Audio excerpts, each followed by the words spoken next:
Hey everybody, it's me. Why is my mic? There we go. Why was my mic so low? How's everybody doing today? It's fucking cold. It's so fucking cold. I'm just announcing the stream everywhere. So pardon moi. And I'm also like I'm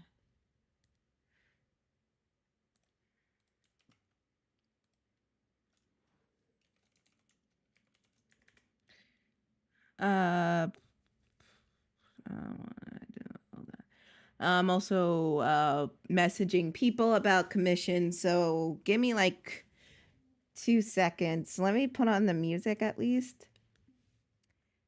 I will at least do that. And then I'll fuck. I'll at least put on some music and then I'll get into not even looking at chat. I'll get into what I'm doing today. Basically I'm gonna draw some more. Broski, you gotta stop demanding me to draw things. If you wanted me to draw things, my website is down below. Which I should clarify some things because someone did get a little bit afraid when I showed them the rules. And I think they looked at the TOS and they got a little bit scared that they're going to do something wrong and I'm going to go after them and sue them. Like, no, I'm the last person who will go off and sue people. Unless, like, you would have to really fuck me over for me to go and sue you. And, like, I even sue the person that fucking got into a car wreck with me. So, it's fairly rare. It's just for me to do things. I'm still doing shit in the background. Just give me a minute. Okay, first the music. My mind is all over the place. But I am going to clarify some things because to get everybody's ease, and I'll update the FAQ page because, oh boy, people got screwed and I don't want people get screwed. I'm a nice person. Don't need to be screwed. Okay.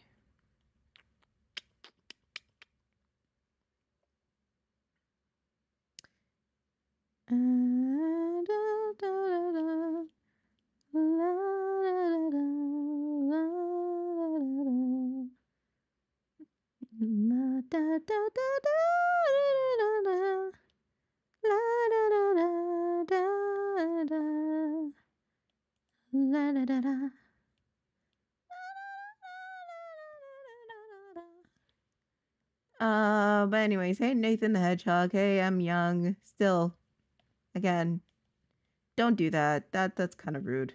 Hey DIY, hey Mel, hey Hassan. Do I really need to like say how y'all should act in here? That I shouldn't. We're all adults. Come on now. I am a tired goober. I am a tired, decrepit old lady. Properties. There we go.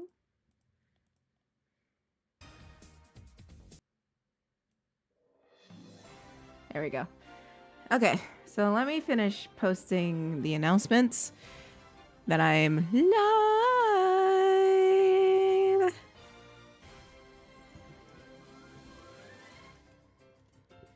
And let me finish up here. No, I don't mean to be rude. I mean, I kind of do. I'm rude all the fucking time, but come on, we're all here to have fun. Don't make it weird and start demanding shit. That's kind of rude. Okay, there goes. Internal server error. You gotta be fucking DeviantArt, did you just shut down? I don't even know if it fucking went. Ay, ay, ay. DeviantArt, I'm gonna fucking kill you one day, I swear to God. Cool. DeviantArt wants fucking...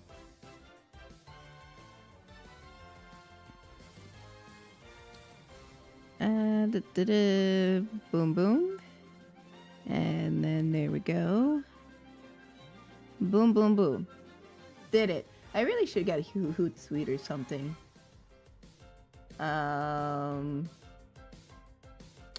Thank you, horse.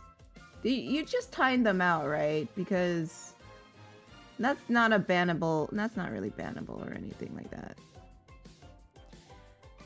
It's just, I would just like it to stop because that's really rude. And you're lucky Jessica's not here because she would yell at you. I'm being nice, mostly because I'm doing a million things at once. Ba ba ba ba ba ba ba ba.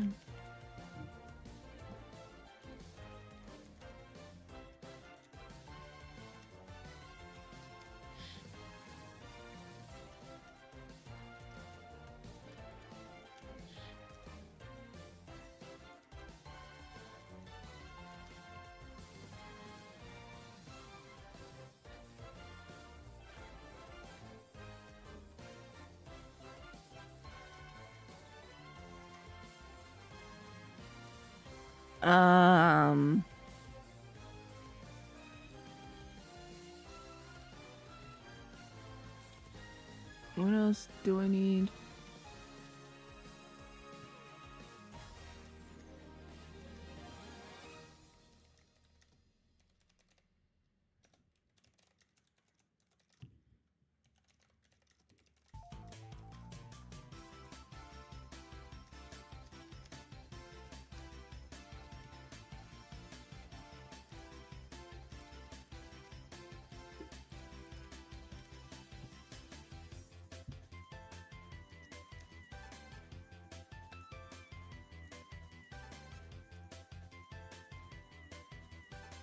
Where the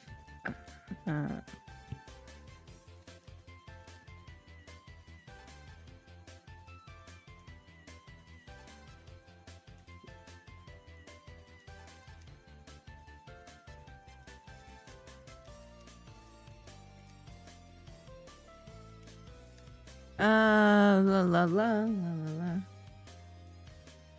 I put my wife for background noise and I just while I dissociate in the shower. Yeah, I'm here for background noise. To her while I type to someone.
Okay. Hello, friends. Okay. So some of you, fuck. Well, oh no, Ned's on by himself. Oh, I didn't realize this was sharing the screen. Oops. Oops. Oh well. Whatever. What am I hiding? I'm not hiding any porn. Where is it? Oh. Go away. There we go. My bad. You guys saw my Twitter and my DeviantArt. Anyways, Yeah, there's a term of service on my commission page. It's basically saying like the big thing, the big thing. They left me to with all their work too, and the work for the new dude. That's fucked up. That's fucked up. You should walk out. That's not your work, and they didn't tell you to do their work, right? That's so fucked up. I'm sorry, Nat. Anyways, terms of service page. It's mostly to like protect me because I'm always honest with people and I keep getting screwed over by people. But again, if you don't feel comfortable, we can always talk. I always encourage people to ask questions and never to be afraid to like talk to me, because you can ask me anything you want as long as it's not stupid, like fucking where do you live or do you want to go on a date? I'm not fucking answering those questions. For the commissions, it's all for personal use, meaning it's yours, but you can't use it for profit.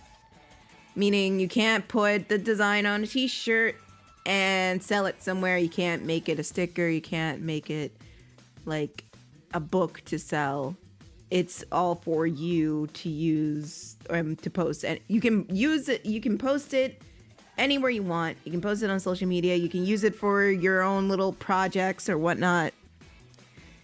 For like a comic, for an online comic book, it doesn't matter.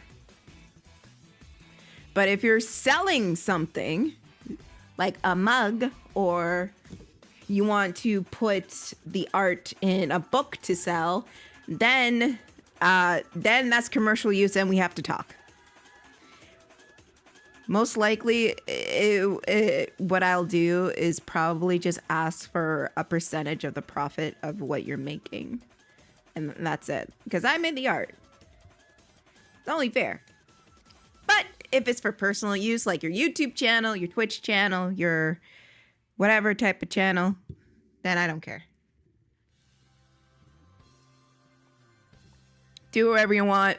Post wherever you want. That's not my business.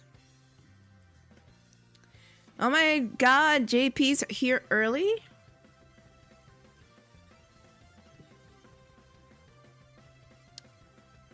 Oh my gosh. No, they made it in order, so now it's my work. Oh, fuck. I'm sorry, Nat. That's so fucked. You got fucked over. Bro, that's so fucked up. Anyways. Before I go into anything like that, does anybody have any questions for my commissions at all? I am open to any questions at all. Any questions. Just don't make it stupid like the examples I'm saying. I'm not going to go out with anybody, okay? I'm not going to do that. But is there something not clear? Is there something that needs clarity? Is there something that needs more explanation? I'm finna crash out. I don't fucking blame you, dude. I would crash out.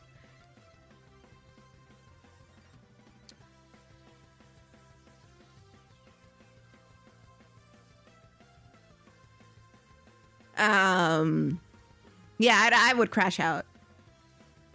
If I was honest with you.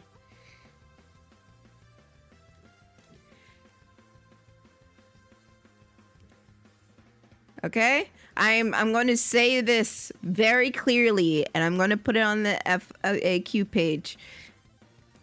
You can ask me any questions regarding anything. If it says, "Oh, can I do this?" And I just TLDR, just fucking ask me, dude. It's no big deal. Worst part of it is I'm almost done because of spite making me a good worker. Hell yeah! Get that money. Get that fucking money. Get the money. Anyways. Should I keep lining them? Because I was going to draw their classic designs. Because I did have ideas for a game that features them in the classic world, I guess. I don't know.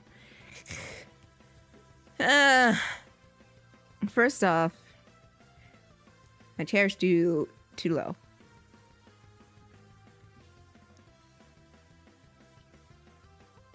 No, it's bad because it actually doesn't. Thank God I started that diet. Oh, right. You're right. You're right.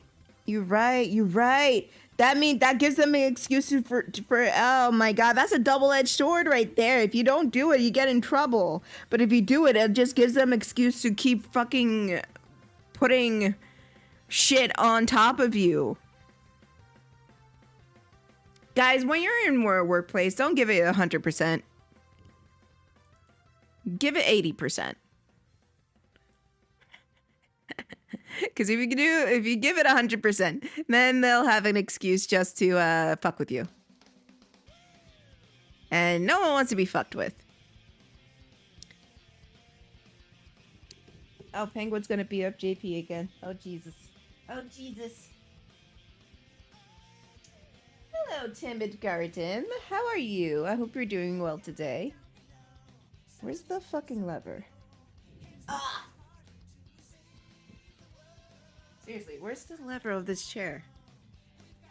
Did the fucking blankets cover it? There we go.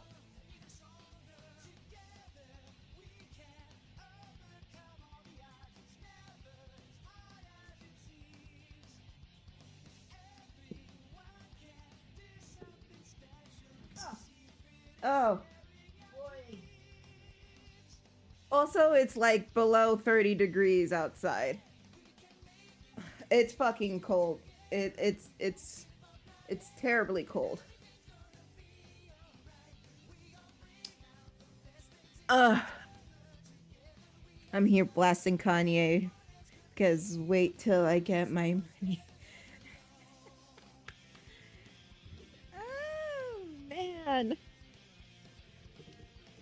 It's fucking cold.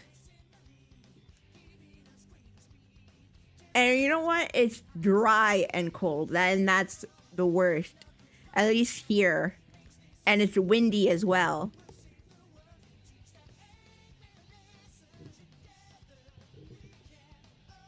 It's cold and it's windy and it's cold and it's windy. It's windy and cold. Okay. I do have a picture of something I did a while back ago. As a reference. I have to see. No, I can't wait for Aubrey Graham's funeral at the halftime show. It's good. There's so much ice and snow. I slipped walking down the street. Jesus, are you okay?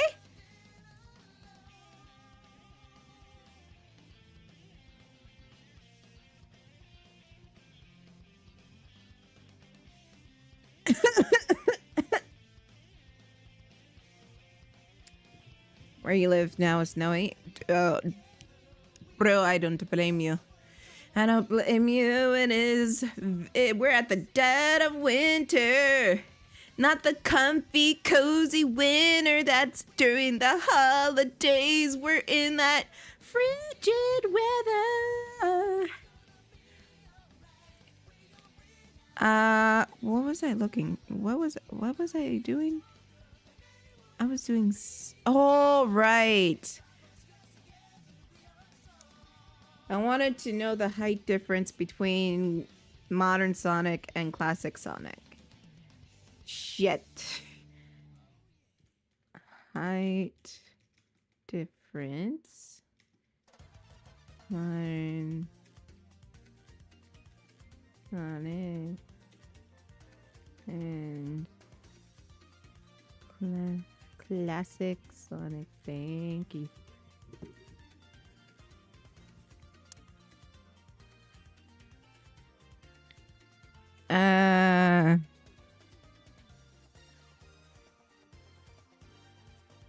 Oh, fuck, he's tiny.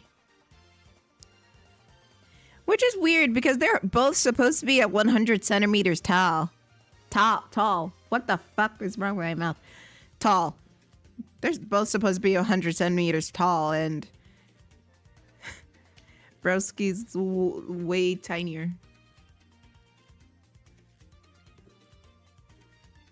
It's the legs, you know? Well, it's mostly the proportions of their bodies.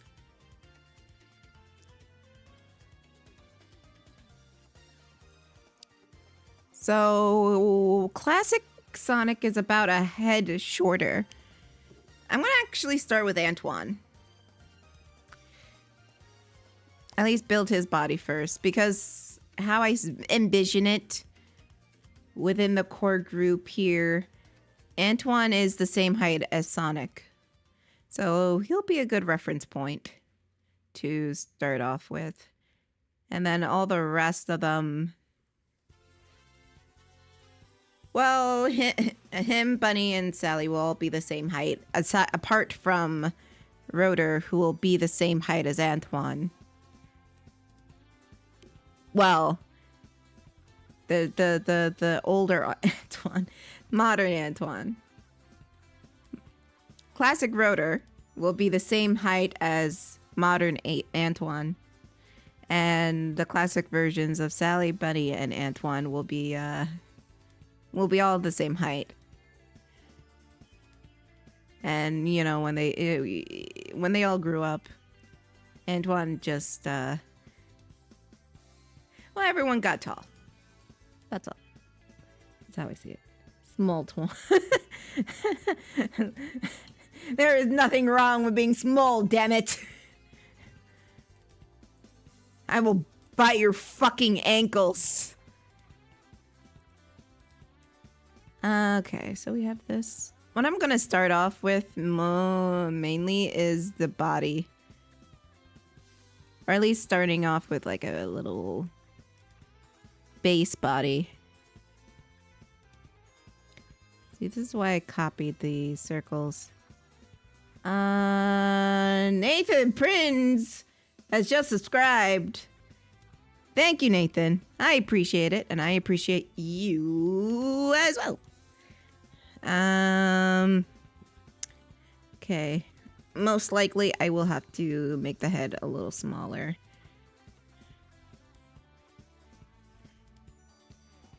And...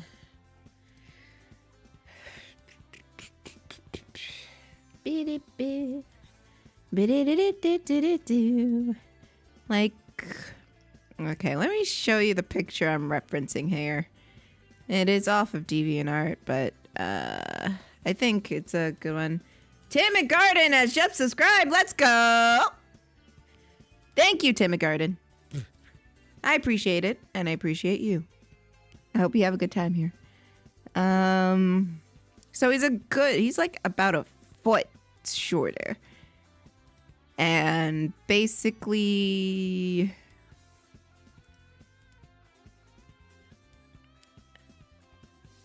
I wish it was a little bit taller. I wish it was a bug.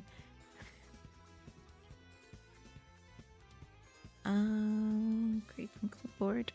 Okay. So this is why I'm going off of here. If we take his head... Here's a little lesson for you kids. Not really a lesson. Fuck! I'm gonna take his head here. Why isn't it? Oh, god damn it. About the shape of his head. That's about right. A little bit big, but it's okay. It's right under Sonic's nose. Covers the whole body. And wait, what? You're one of the first Sonic artists I had followed back then. Aw, thank you. Yeah, it's an honor. They cover his whole body and they go into the legs. So with that logic being said, since Antoine is the same height as Sonic, right there should be sufficient. Look at me using words like sufficient, like I know what it means. Guys, I know what words mean. I'm gonna keep this off to the side for now so I can have that for my own person. Oh. Where's my drawing glove? I swear! It always fucking disappears off my desk. Actually, I don't really need it. Not at the moment. Not until I use the bathroom and wash my hands and then boop. Boo-doo-doo boop. Okay, let's turn these two off. All of these off. Okay. Get the blue. A bit.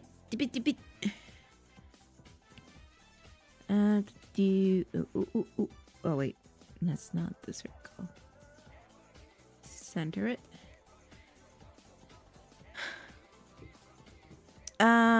Problem is he's probably gonna have a head more like Tails than Sonic.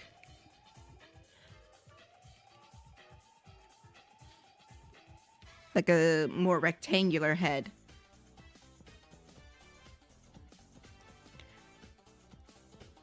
The image, and at least from the Mania Adventures, they drew Tails with more of a snout, and Antoine has a snout. So I think looking at least to start with, referencing Tails' This is my life. I can't talk anymore. I used to talk very well. I swear. Something must have traumatized me into not talking well anymore, because I used to talk well. I used to. Not anymore.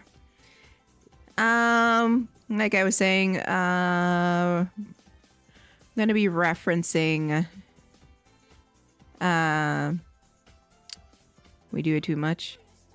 And I know, and now it's verbal garbage. You fucking right. That's probably it. I talk too much. And then I can talk well without even thinking about it. But when I have to actually, like, be here, even though I love being here, don't get me wrong. Do not take this out of context. I love being here. I love talking to all you guys. I love all the new people that's coming in and hanging out with us. I love it. It's great. You know, despite the fact that I don't really see YouTube as my career path, I do enjoy just sitting in here, sitting here, vegging out with all of y'all. But, you know, if YouTube ends up being my career, then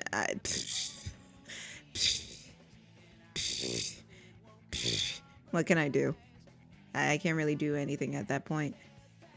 Okay, so this is a good tutorial for all the newcomers, because I like to do like little tutorials here and there of how I draw Sonic characters.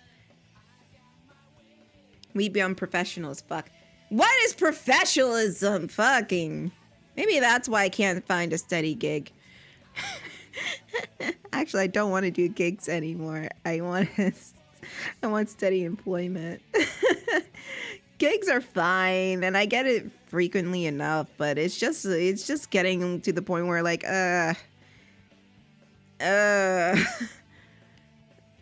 but I know it's not gonna happen because of my field, and it's an art field, and yeah. Anyways, for Antoine, maybe a bean might be more helpful, or maybe a circle.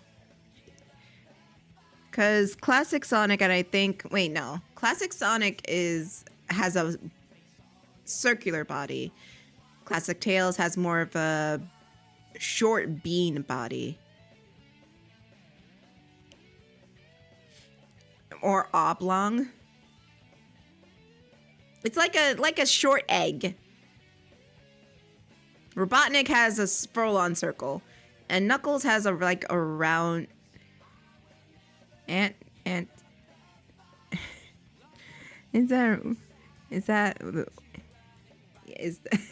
Antoine?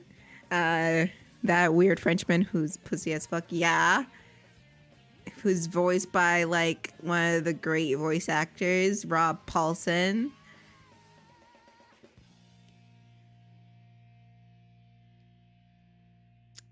And if you're wondering, is Antoine still a coward? Yes. We stand Small Twan being cowardly as fuck. And an idiot. He's the fucking French idiot who's romantic. I mean, look who he pulled. Ooh. Why is AI art in my fucking... God damn it. I hate AI art. Oh, looking at the models for generations, at least. Modern Tails does really have that bean. And Classic Tails has an egg. That's the best way I can describe it. Damn, that's tragic. You know what? He lived. Alright. So let's go with something in between. Right. I start with like a little circle, like a little dot like this to indicate where the neck is or where the head connects to the body. Because it does connect to a point. If you look at models for Sonic characters, they don't really... The heads sit on top of a mound on the body, which is representative of a neck. So they don't really have... The two pieces don't really connect. Now sometimes, well... I can't talk. I'm sorry.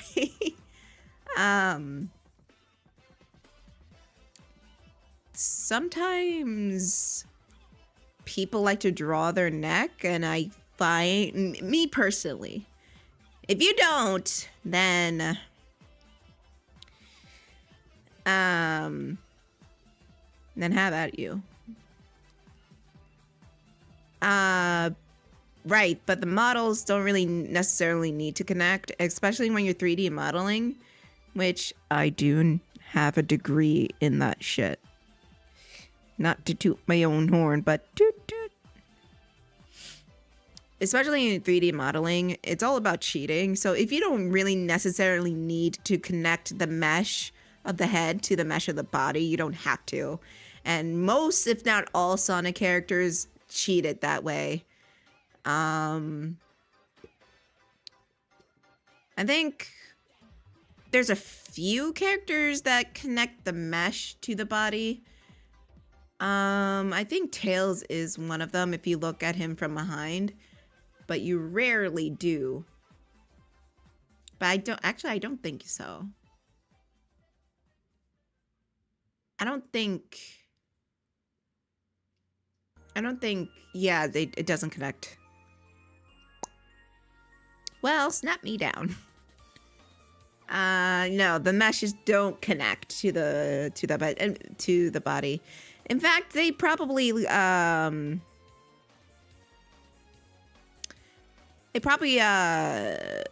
clip through each other, which is not like a necessarily terrible thing.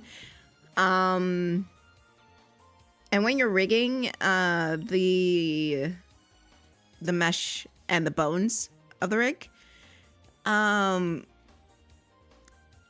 most likely you would paint the weight of the head onto solely like the bone of the head. If I'm remembering rigging correctly. Because the head is only one separate piece, but it's a whole different story if you want to do like different expressions. Those are also have their own controllers and they have their own bones and joints. Or if you don't want to do that, you can also do blend shapes where you model out the shapes and then you connect those to a controller and that connects to the bones and the joints in the rig. And you would have to make sure the polygons on the blend shape are the same polygons of the head mesh. And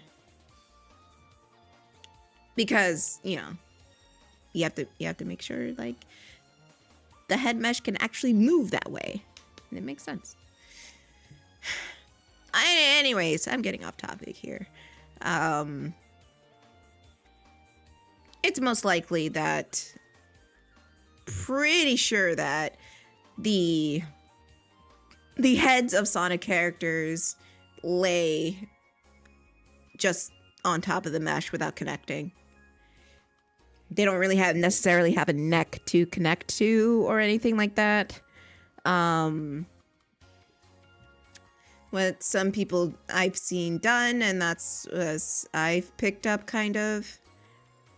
The arms are floating too. Yeah. On some of the models, well, depending on which model you're talking about. Well, Sonic's arms have always been floating. They've always been floating. They have almost never been connected to his body. It's true for the Dreamcast era. It's true for the Dark Age era. The only case where it's not true is the Boom era, where they colored the arms blue, and connected it. It was clearly connected to the body. And I sort of get why they did so, because since the arms are not connected to the body, it could be, they can clip into the body, which again, it's not the end of the world if you can hide it. And while you're playing the game, you don't fucking notice it. You would have to have like an eagle's eye vision to like notice the clipping or actively seek it out, or be like me and have like ADHD and just say, "Oh, it's clipping." But again, I bet you there are, if you break the camera of any Sonic game, it's completely empty. There's no like vast anything. It's probably a PNG. It's they have to run the game somehow. There's no vast landscapes or trees or anything like that. It's all fucking PNGs. Not PNGs, JPEGs. JPEGs are much smaller. It's much smaller in size, so, and it's better to run, so.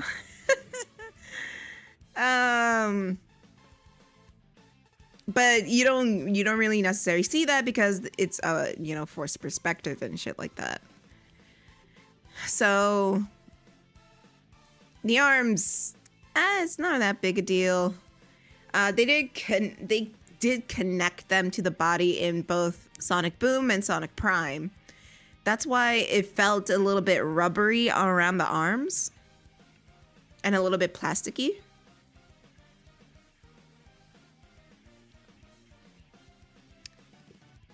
Because they had to give Sonic shoulders. That's why how do I explain this? Do I have a picture of Sonic on me? Because I draw him with like fucking shoulders gone. I can use the picture I have right here. I don't need open shit. Yeah, see here? Sonic has no shoulders. He's made up of shapes. You have, and obviously his body is, his head is, the head mesh is laying on top of the body. If anything, you could argue that, you know, right over here, it's clipping. But yeah, this is not connected. These are connected. This is not connected. I'm pretty sure, I 100% bet you this is not connected. Most likely also, this is not connected either. In terms of the shoes, this is obviously not connected. Not connected. So, it's just little bits and pieces. Obviously, the ears are connected. If anything, dare I say, maybe the muzzle isn't connected either. I mean, it is possible to connect the muzzle. But because the muzzle is very weird of how it moves and how it's animated, because you have the mouth on one side and then it switches to the other side, like that. It wouldn't surprise me if the muzzle itself, if that's its own separate mesh to accommodate the movement of the mouth.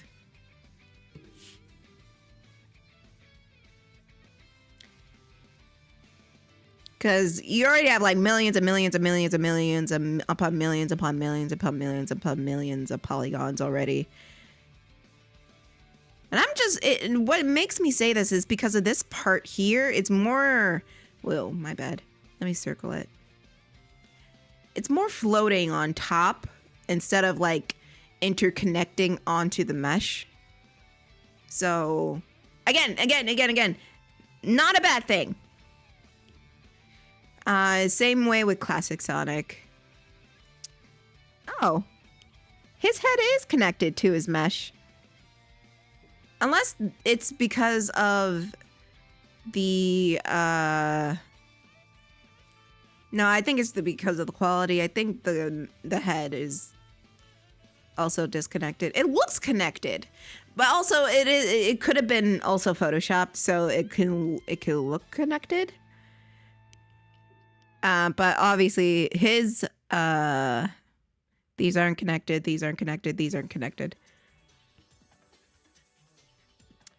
The only Sonic I know that has a connected muzzle is the movie version. Yeah, that makes sense because the anatomy is different and they don't have the weird side mouth that has to move all over the place. The mouth is more front and center and can be seen in perspectives. Like, if Sonic's put in a side view, you would see his mouth like this. Let's just pretend that's a side view. You would see his mouth like this, as opposed to like something like this,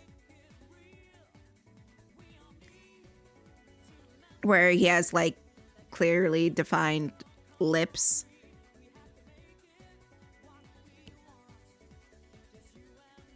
And basically you have to, the animators have to, oh, well, not the animators, the riggers have to accommodate that side mouth. And that side mouth has to travel all around 360. So that's probably the case where the muzzle, in the games, the muzzle is disconnected from the head. It also makes sense if it is disconnected from the head, because if issues arise, they can only work on the muzzle and they don't have to like go back and redo the whole entire head. Which, yeah, it's no big deal. And again, it's not a bad thing that it's disconnected. Like, I'm not saying like, oh, it has to be this. No. Art is about cheating. Whatever the person doesn't see at the moment, then that's fine. As long as you build up the scene to look like how you want it, then you're good. That's what my professor always told me.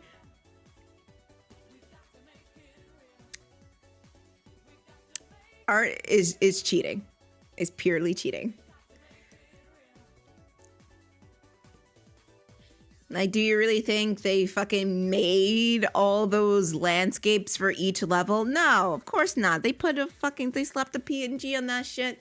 And you're not paying attention to that. You're paying attention to the fucking blue goddamn hedgehog. Teaching us how to cheat in art. Man, that's a good series. Creative cheating. Creative cheating, episode 1.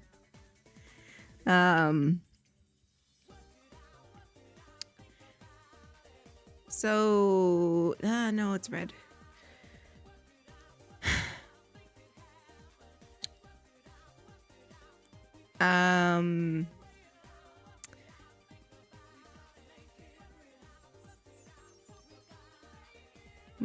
I'm trying to see. The body is, well, yeah, like I said, it's a circle.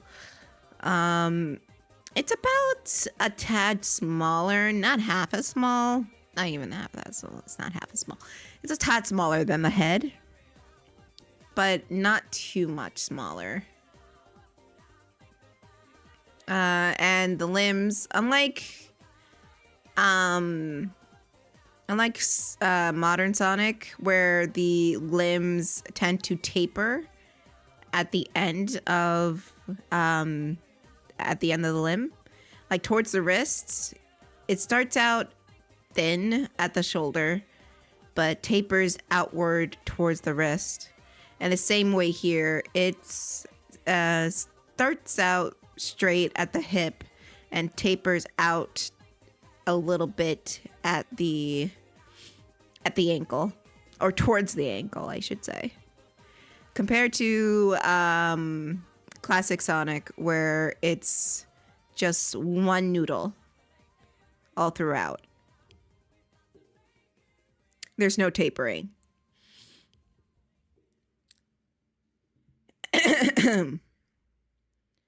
And just like little design things I noticed. There are more like geographic shapes within geographic shapes. Circles, squares, and triangles. Those shapes. There's more of those shapes or more defined shapes in classic Sonic designs than modern Sonic designs. Because you can clearly see this is a circle, these are triangles. This is a triangle. This is a circle, and then noodle, noodle, triangle, square. Now you got this fuckface over here who is just being extra for God knows what reason. So for this filler right here, most likely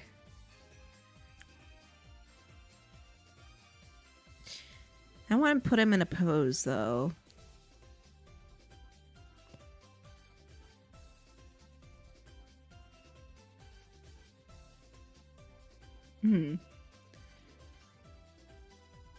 Hold on. Another way of cheating art, look at references.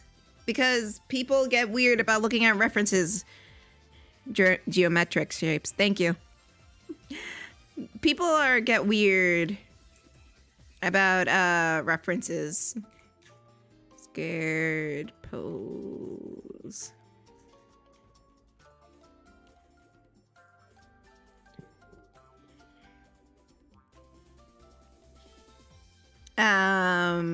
But references can help you a lot.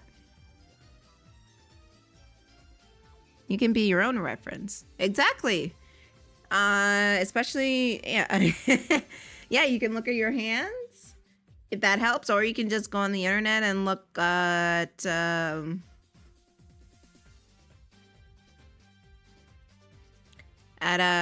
different types of poses, like I'm doing right now.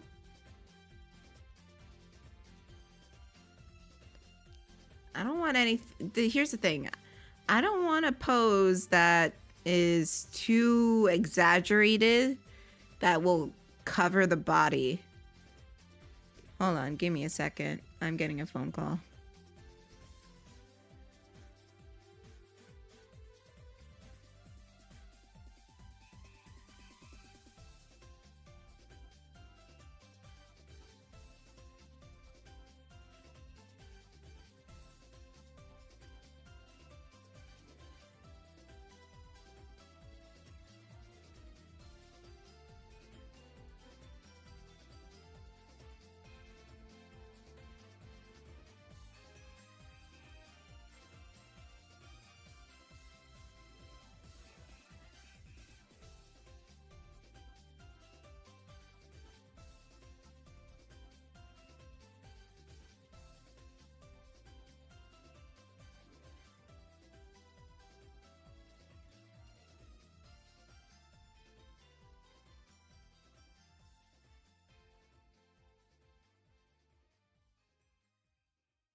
Oh, I'm back. Sorry, my dad wanted me to do something for me. Oh, fuck! I'm facing a problem with my art. I can't tell. Is my motivation is good, or am I not having creative ideas? Like, I want to draw my characters, but doing what? I get you. Like, I want to draw giant women, but I don't know what to draw the giant women doing. This could be related to me not wanting to draw line art. I don't even know. A good way to, like,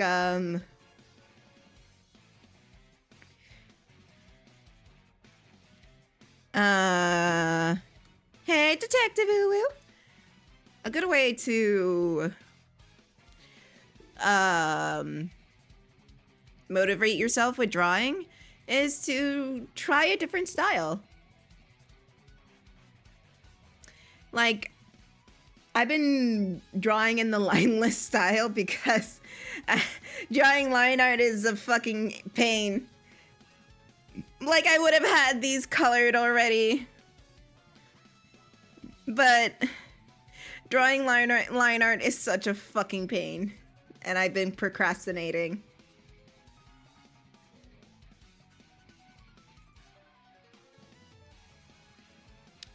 And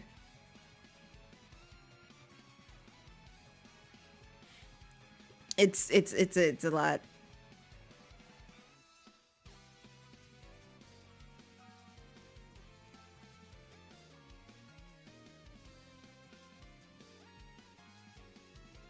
I mean, do I have to, like, I'm seriously thinking, do I have to draw doing something, like doing a pose? Because I just want to design him. Yeah, I can say I don't have to draw him doing a pose at the moment. I mean, look at Antoine. he's not necessarily doing any pose.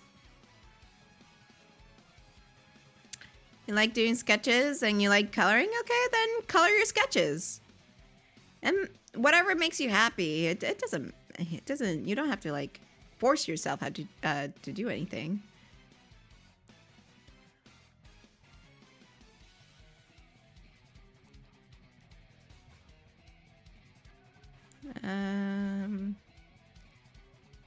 Another thing, their feet tend to be bigger than their body. Not their body, their limbs. I'm just talking to myself. Carry on.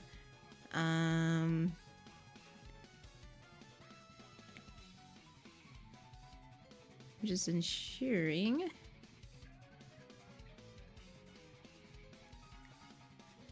I don't like coloring, especially the design that I drew for the characters. Yeah, finding the colors can be difficult. Me personally, I love coloring, so. But I can understand finding the colors can be difficult. I would say, like, again, this is where references come into play and how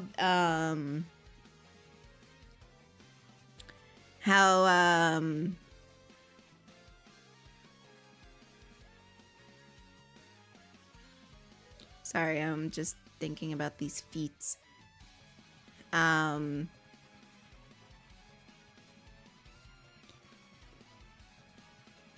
how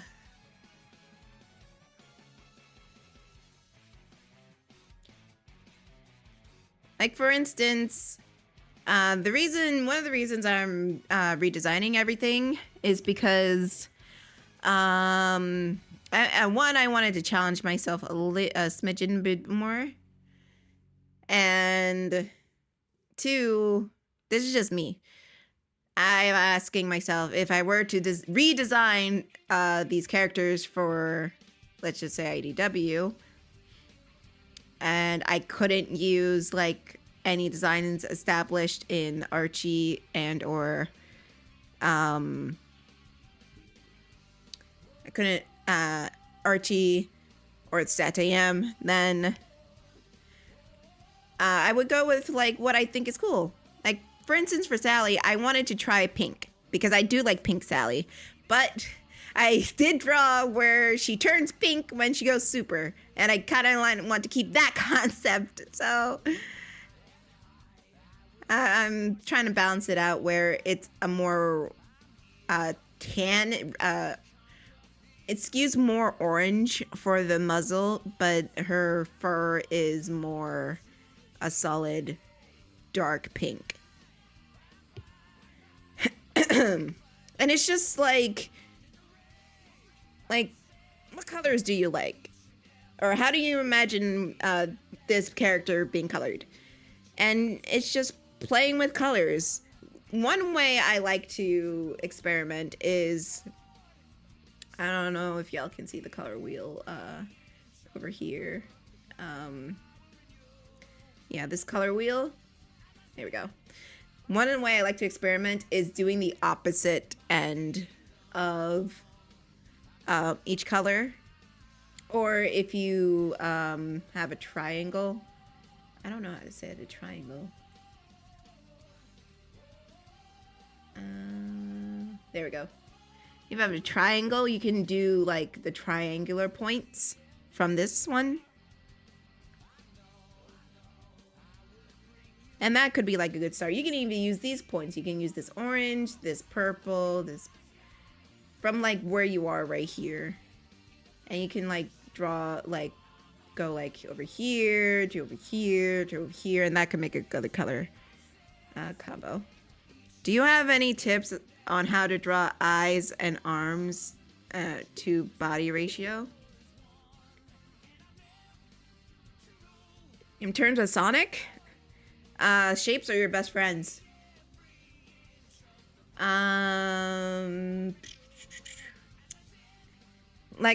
how I'm drawing right now. I'm drawing the body with a circle. But if it's for eyes and like the muzzle, I usually start with the eyes first because you can fuck up the muzzle with the eyes very easily. So I would just start with like the eyes and then go in and map out the muzzle and ensure that the dip right here basically completes the bottom of the eye, if that makes sense.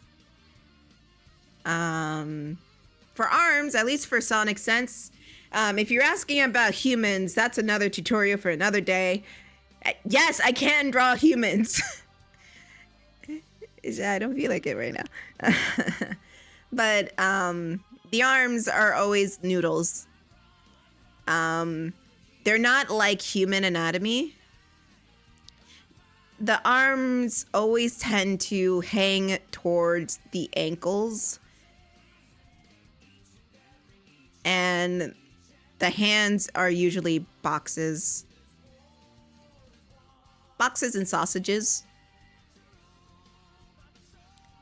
So they usually hang towards the, like the tip of the fingers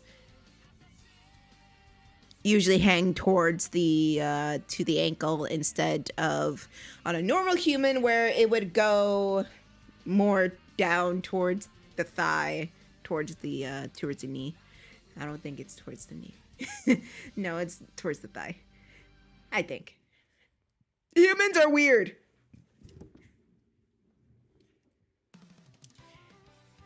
But my point is the proportions of the arms on Sonic characters are basically this. I would say this, argue the same length as the legs, but the torso and the body is very short and small. Like with Sonic, he's a bean. This Sonic's a bean. So you would start out with a shape, with a bean shape. But if you really wanted to, like, oh my god. I completely ruined my setup. Making a point. Sally. If you wanted to, you could... Come on. There we go.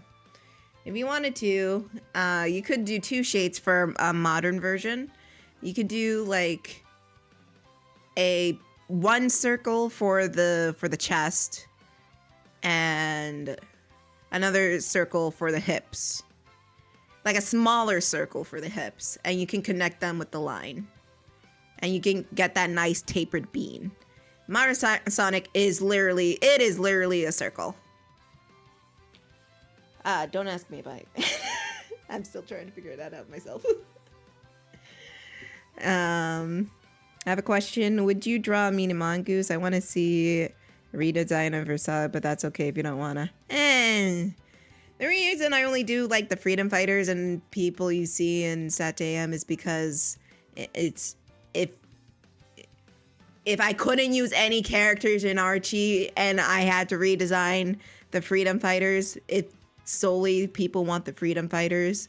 This is how I would do it and how I would redesign them, how would I rework their backstory, and how I would put them in IDW. However, if you want me to, my commission list is down below. That would probably be like a baseline, a base color design for like, what is that, $20? Yeah, $20. $20.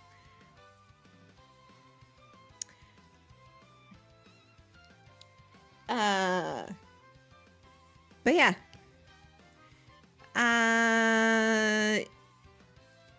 The world can be broken down into all sorts of shapes.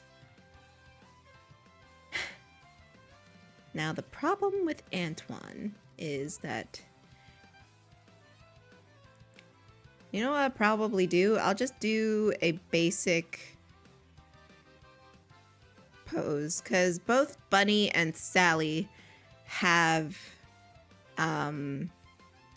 this body shape for their classic versions. Modern versions, they're tall women.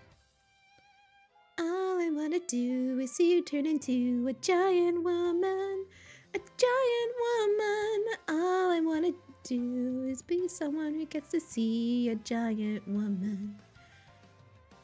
All I wanna do is see you turn into a giant woman. A giant woman. All I wanna do is see a giant woman. What I'm trying to do right now is, even though the 3D models don't connect the hands to the feet, some 2D illustrations do. So what I like to do for feet is start with the back of the ankle. And that's usually just a little hump in the back. And then just bring it straight down to the sole. That's the bottom of the foot. And then go in front, and usually the other, the top of the foot, that little curve, that little hump, it's usually the same height as the top of the ankle. Or the heel, not the ankle, my bad.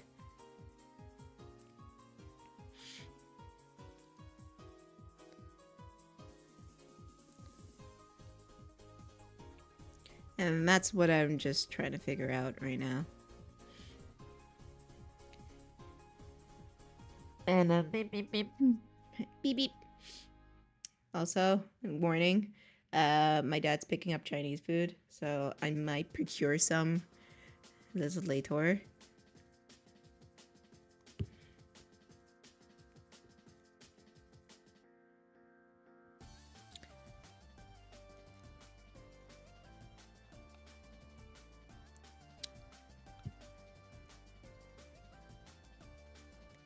I also have to hear out for my uncle, because my dad said he's coming to pick up something he kept in the fridge. Not the fridge, the freezer. That's why he called me earlier. Take this away. Another art tip, always, if you're doing digital art, flip your canvas. Because sometimes it'll look fine on one side, but when you flip it over, it looks like they're at the Leaning Tower of Pisa. So it's always helpful just to like keep flip-flopping around. And remember when I said, yeah, silly, gotta flip, Philadelphia, flip, Philadelphia.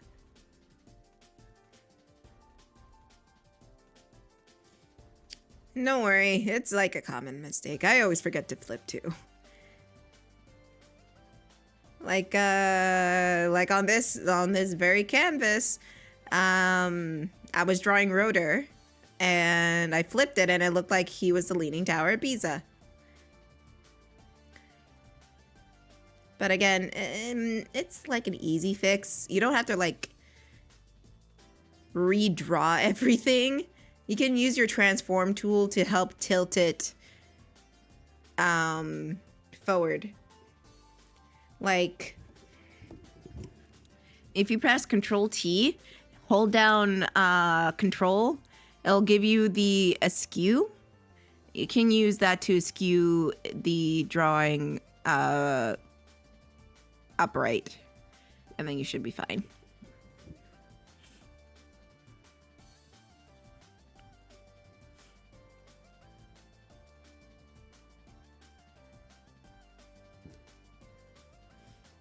People say I should teach art. And that in itself is like, it's not a bad idea.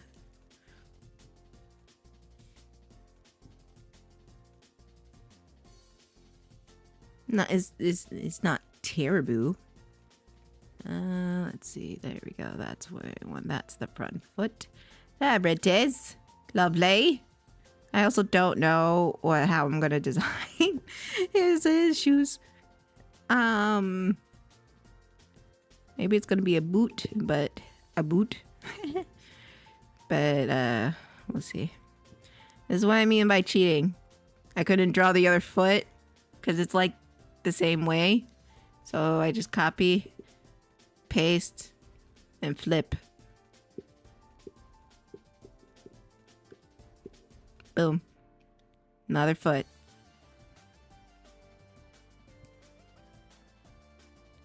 Boom, baby.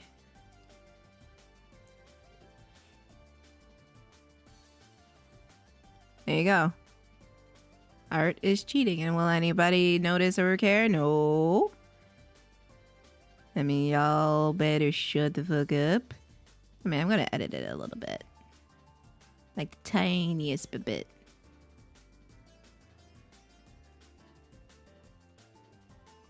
Raise this up.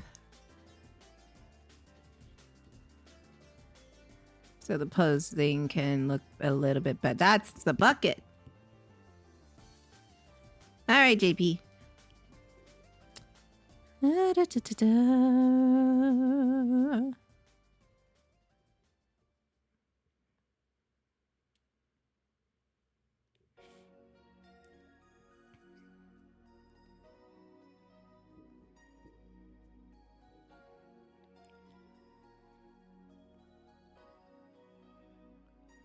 Sorry if I go quiet. That's when I like zen out. And like I almost got the foot down. Sometimes it looks weird, but flip, flip, flip, flip. Yeah, it looks fine. Also be careful of the placement of the body, because it can look like the head is like pulled forward sometimes, like in this case.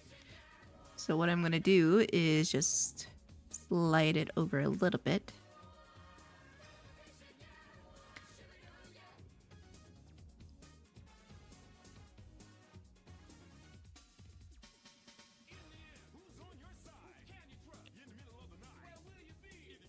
And then I'm just like cleaning up the body like a smidgen. And I'm not adding details yet because this is gonna be my base body for the two girls. Rotor is another situation because his body type is different and it is bigger. And with how Sonic characters are, the bigger characters, the more bulkier characters like Vector, like which one is the rough and the tumble? One of those two. The tan one. Which one is the tan one? The rough and the tumble. One of those two. Storm the Albatross. Their upper parts are very big and triangular, and they taper straight down to shorter legs and just a shorter hip and leg ratio, if that makes sense. Let me bring up Rotor right here. Don't mind the height difference. It's the same way here. He has a bigger top, but his bottom is it's smaller. And that's if you want to draw more like a bulkier character, that's how they usually do it. And it works out because it feels a little bit more balanced than if it's just a big top. And another good example of this is Eggman. That I'm realizing this, even though fuck drawing Eggman. His head is very small. His torso and hips are wide. His body's an egg. It's very wide. But his legs are very skinny. But his feet are they're flat, but they're large. So you get this silhouette of like basically an egg with toothpick with toothpick legs and I don't know, sausage for feet. No, not sausages, pancakes for feet. That's the best way I could describe it. All right, Rotor, thank you. Get out of here. I haven't flipped the canvas unless I draw hands or eyes. That's when after I copy layers and flip them. That is also fair. Cause fuck drawing hands. It can get difficult. I'm not going to lie to you. And at some point in time, you get tired and frustrated. Other people get tired and frustrated. And you just want to, like, I don't know, go off and party like it's 1999. All you need is me. Remember what I say. All you need is love. Or else we be together. I'm thinking, now that I think about it, maybe I should do like full, like, tutorial streams or like full art lesson streams. This is where Tiff adjusts the body a little bit.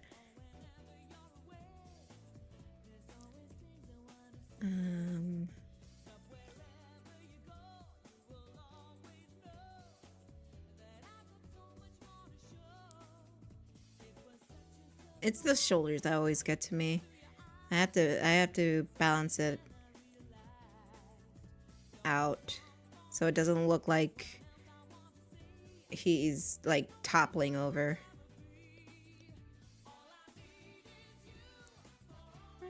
Forever, all you need is me. Remember what I say. And I also have to remember their arms are very thin. Not too thin, but they don't taper. And with the hand, I tend to start with the palm with the thumb.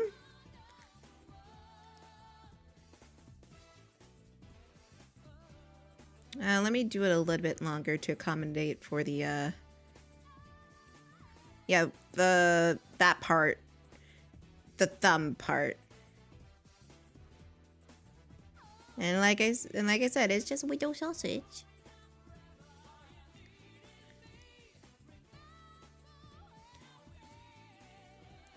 Yeah, my fear is like he is leaning forward, but I think I'm okay. Widow sausage. And if you're like uncomfortable like drawing all individual fingers, pretend you're drawing knuckles for a little bit.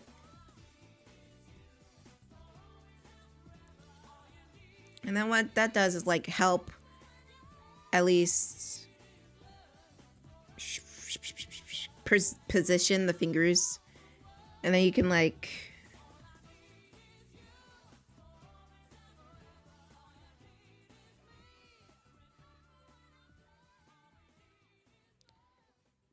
hold on, sorry. So you can like so you can draw the fingers accordingly.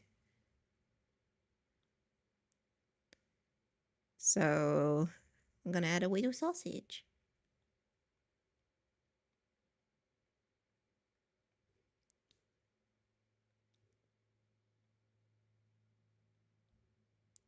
Widow sausage. Widow sausage.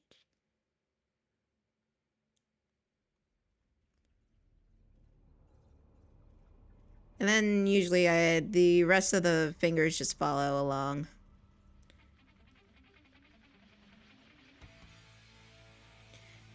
And then if I don't really like how the widow sausage is laying out, I just draw it again. Widow sausage.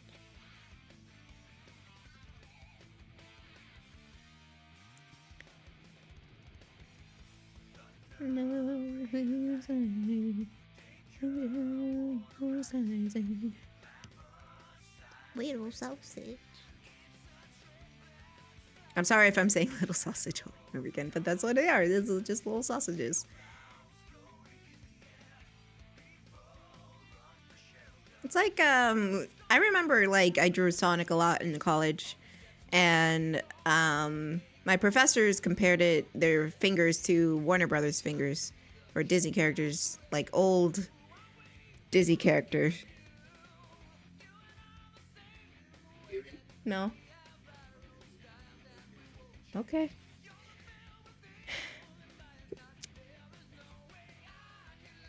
This is when the art teacher takes a break and gets some food. I'll be right back.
back.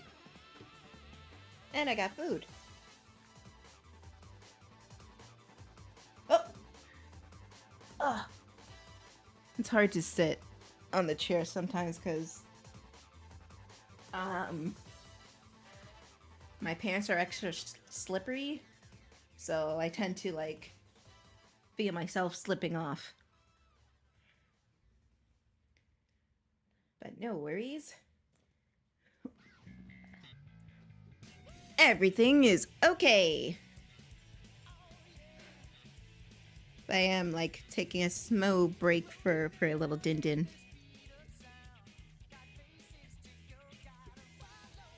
Papa brought some Chinese food.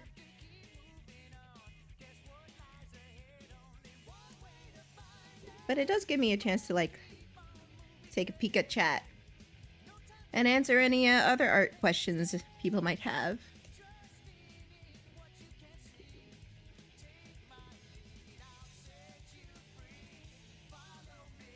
Oh, what is this? Am I have to go on a rant again?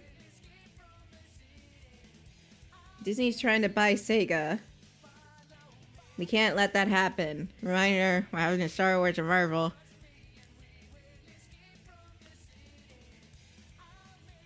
Dude, relax.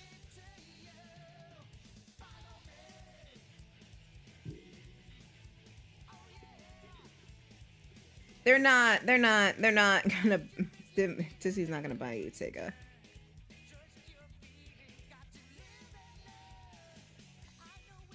Because despite a lot of things,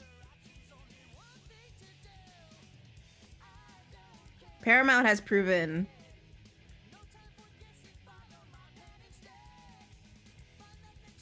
what, Bob Iger? Yeah, I've seen when he's been spewing. He's a piece of shit. Maybe he should just make better movies.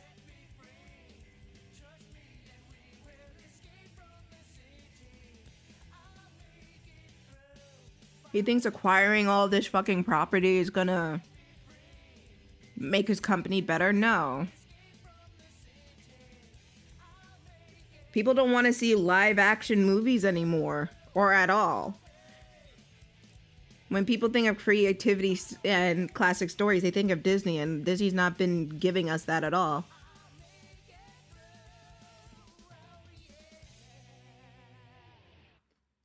Yeah, I know. Here's the thing with that. You forget. That's the same way of thinking like, oh, Disney's gonna buy SpongeBob, but they can't buy SpongeBob because SpongeBob is owned by Viacom, who is owned by Paramount.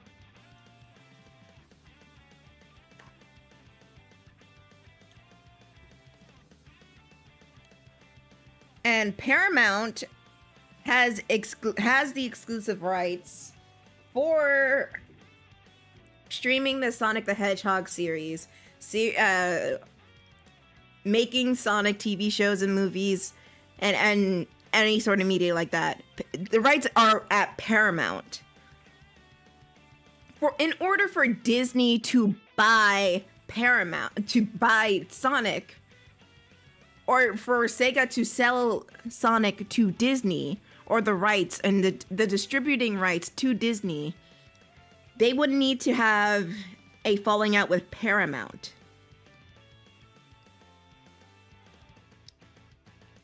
I mean, the whole Sega industry. It's on the... what?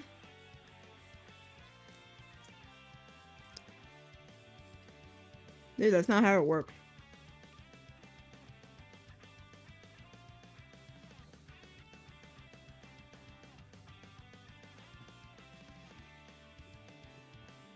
Alright, I guess we're having lesson time while I eat.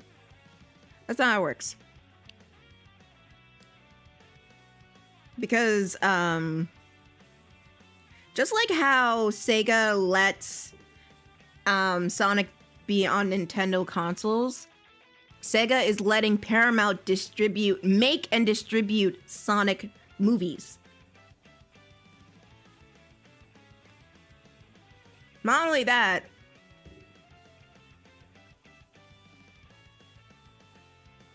yeah, that's different. Blue Sky was under the Fox umbrella.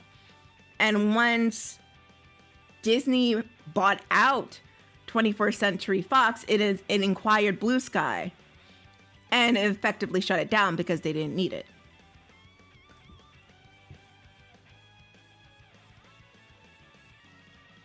But that's not what we're dealing with here. We're talking about a franchise, and the franchise already has a home with Paramount.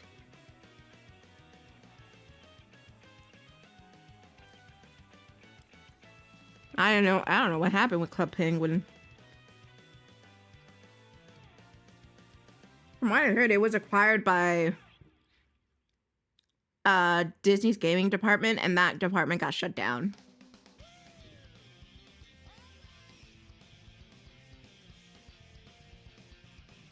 Again, that's not what we're talking about here. There is no way Disney can buy Sonic because they have to go through Paramount. Paramount owns the rights to distribute Sonic media, meaning it has the right to distribute the TV shows and the movies and anything else like that. Oh, but what about Sonic Prime on Netflix? Yeah, that was before the deal. But now, Paramount is airing Sonic Prime on Nickelodeon. And guess who owns Nickelodeon? Viacom. And who owns Viacom? Paramount.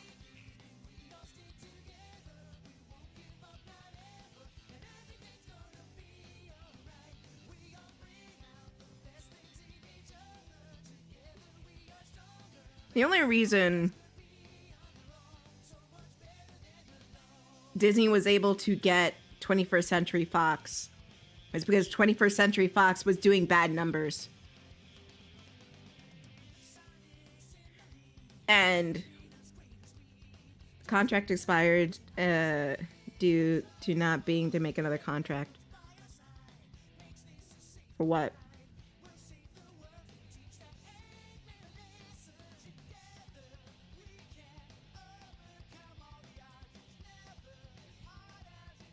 I mean, it would be kind of awkward because they also have Paramount exclusive shit for Sonic, so.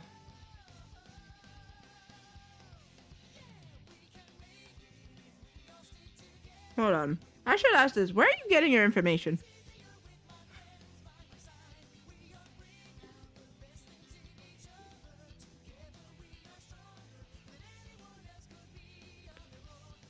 Alright, that's a better question. Is it Twitter?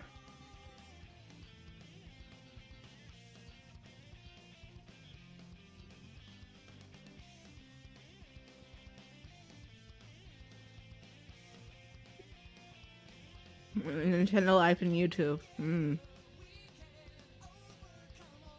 Sounds like info from Twitter. But I'll take your word for it.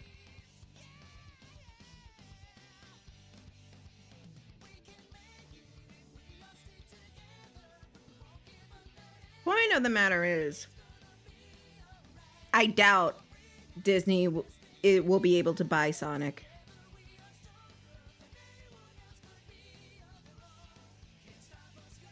Because Sega and Paramount already have a good relationship together. Ain't no way. And it's very much like they have a good thing going. Why ruin it? Bob Iger can go fuck himself. This is why I don't work at Disney. Because I keep insulting the CEO.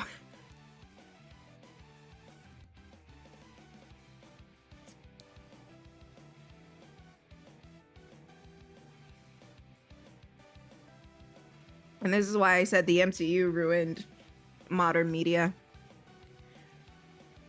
And all the franchising and whatnot.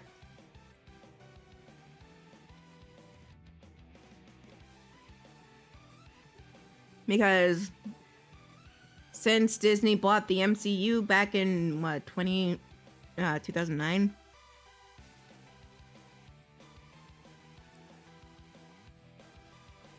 Thank you, horse. I concur. Because again,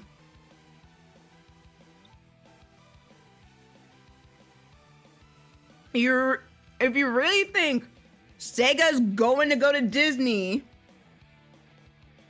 just because Bob Iger says, I'm Disney, come with me,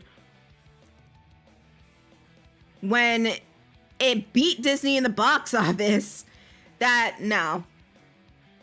That's just silly. Also, that's not how it works. You know why I know that's not how it works? Because, unfortunately, one of my favorite shows of all time, South Park, went through that same predicament.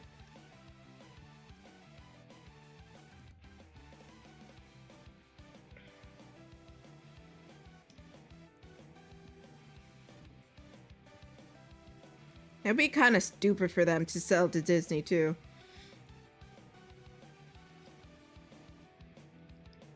Like, why would you sell to the company you beat at the box office? I highly doubt it. You guys, you have nothing to worry about.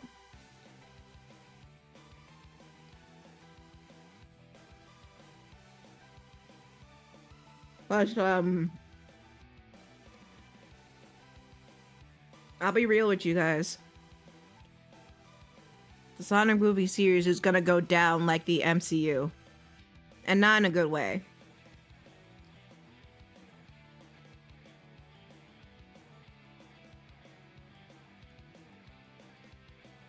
But, you know.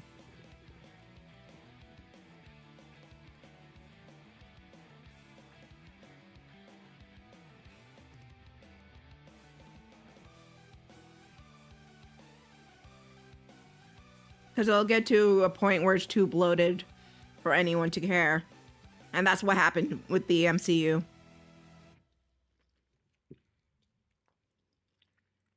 Like, people said, I don't care anymore.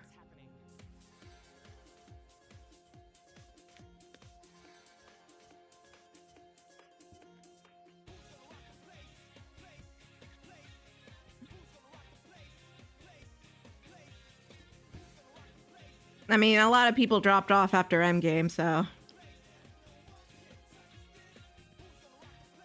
But, you know, there was a build-up, so. It's like, whatever.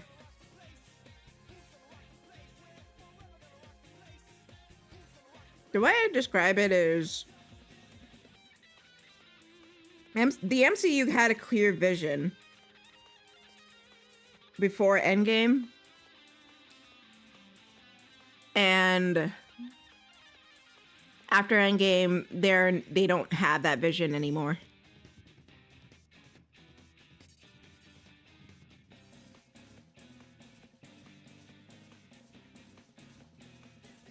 And I say this, I want to preface this by saying this. I love the Sonic movies. The second one is my favorite. I love Shadow, I love Keanu. The Sonic movies are really good. For what they are.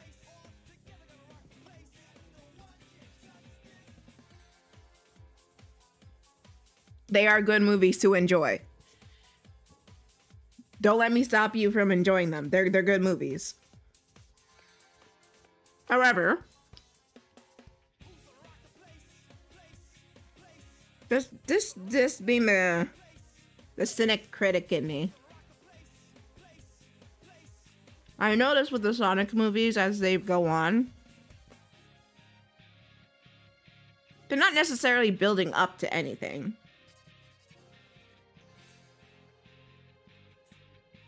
Like, there's no plot that they're... Ow, ow, ow, ow, ow, ow. Like, there's no plot to they're building up to. They're just building up characters and moments.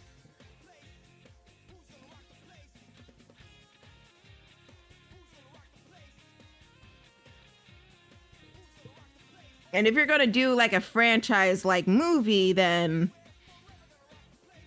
something's got to build to something.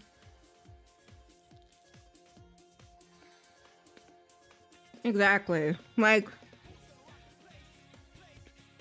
take the Harry Potter series.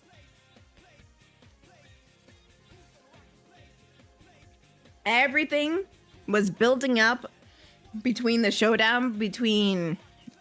Oh my god, my nose.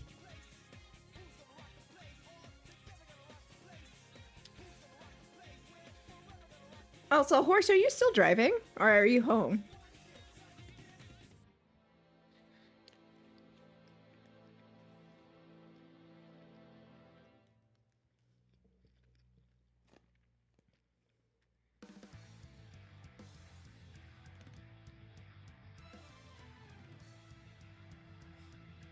But yeah, still driving? Gotcha.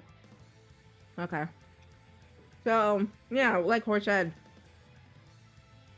there's no big bad or the grand scheme of things or anything like that. It's just building up to a moment, then the moment happens. Which is not necessarily a terrible thing, but it can be hit or miss. And it's starting to miss a little bit. As a reference, being a lifeguard, being a lifeguard is so dumb. All they do is blow, blow, blow. They're super little, blah, blah, blah, blah. Oh.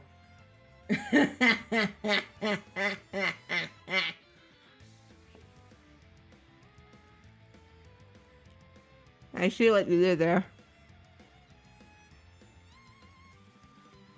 But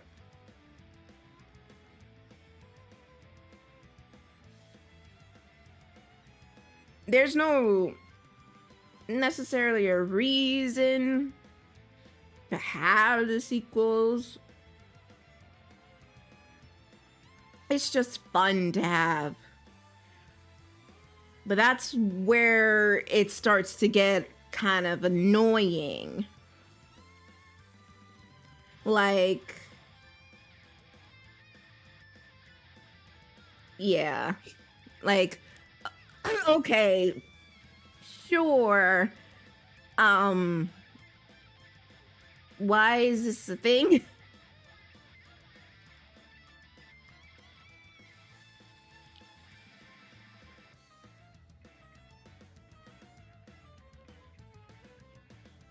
What? It's like at Metasonic is Sonic the Hedgehog, Jay Robotnik when you look at the evidence. What?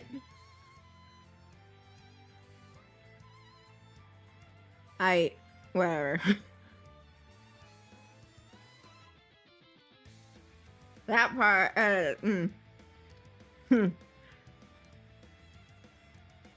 all I'm saying is this. I can see where it's headed. I don't like where it's headed. I'm getting off. So if there's a next movie, shut up. If there's a next movie, I'm not gonna see it.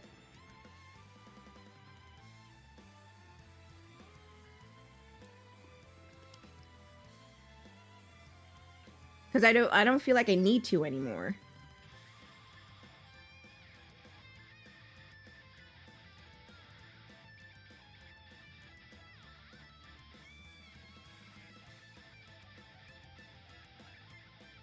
I'm trying to find a good example of a movie that has like so many sequels. The Karate Kid is one I can think of. It's like the Karate Kid. It's like you only needed the one movie. There was no necessary for the sequels. Even though the second one was really actually really good.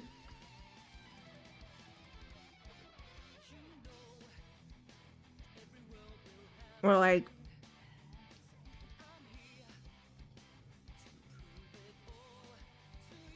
what movie? I'm kind of trying to think. I can't.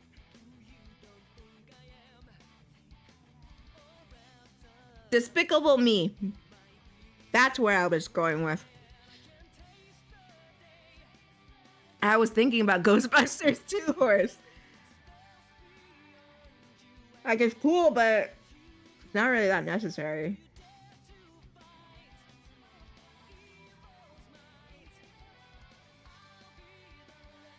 And it's very much feeling like they didn't expect it to be this big and they want more money, so they might as well do it.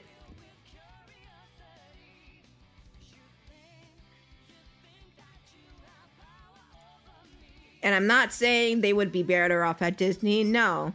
If anything, they'll probably be worse at Disney.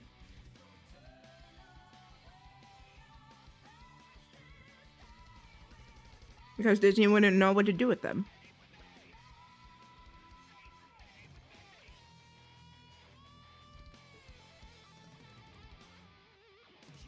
I'm sorry.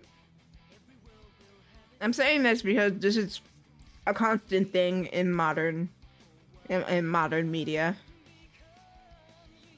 and modern entertainment.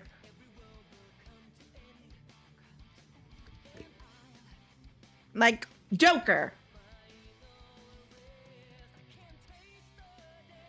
I mean, that one a piece of evidence. I don't care. I'm sorry.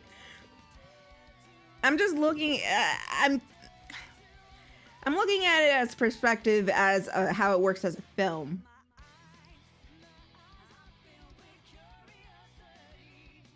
And like, the references are nice, but it shouldn't be your whole movie. Then it gets annoying. And I'll be honest with you, Sonic 3, as much as I liked it, it did teeter on the references getting kind of annoying.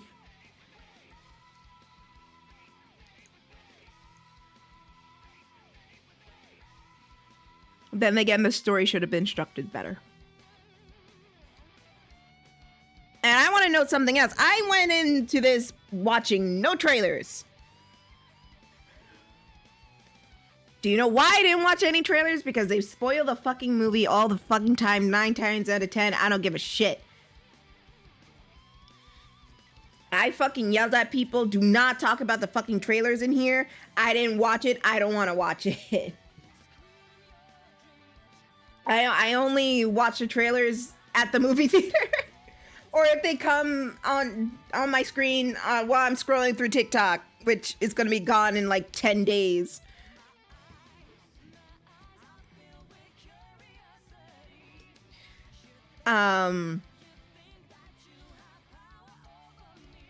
But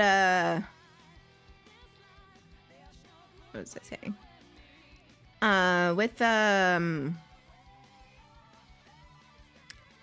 Yeah, with Sonic 3, it did start to teeter of, okay, I get it. You don't need to keep doing it. I get it. Can we move on, please? And before anyone says, oh, but it's a kid's movie, like, yeah, so? I feel like that's just insulting to, like,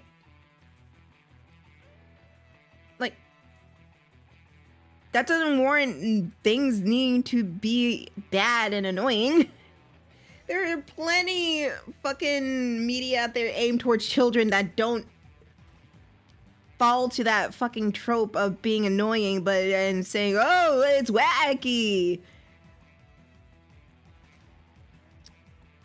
And I understand that, but Sonic is a wacky series. I get it. But it's hard to take it tonal issue. It creates a tonal issue. It creates a major tonal issue when I'm supposed to take one aspect of the film seriously, but it's cut with something very silly. I'll compare. Okay. I don't fucking care anymore. There's a dance sequence in both Sonic 2 and Sonic 3. And while it works in one, it's just annoying in the other. Which is very ironic. In Sonic 2, while they're in, I don't know, the Alps or something, don't correct me, I don't care. They're in the mountains. And they have to do a dance-off. Sonic and Tails have to do a dance-off. And that scene works because it shows how they work as a team. It shows them bringing out both of their strengths together. And it feels like, oh, they make a good team. It shows the audience that. And it feels purposeful.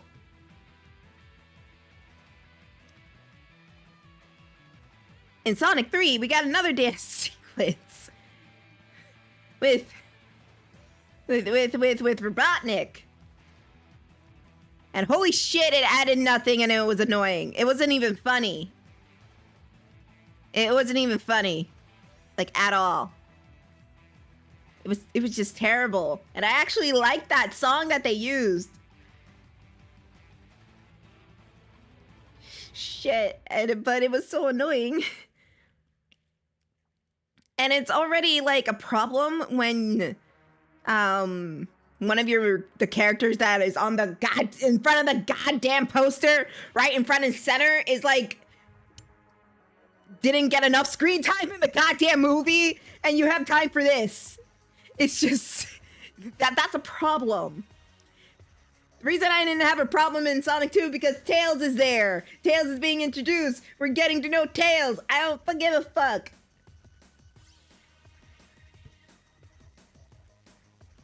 It shows his character. Like, that's fine. It served a purpose. The reason I had a problem with it in Sonic 3 is because, what is this? Why is this here? For what reason? I don't understand it. Why? And I swear, if I hear that fucking argument of it's a kid's movie again, I'm going to fucking flip my shit. I'm going to flip my shit. Do you know why? Because people use that goddamn argument for something so fucking...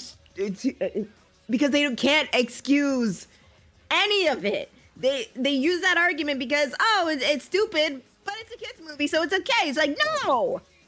No! This is how we get media like fucking Despicable Me 5!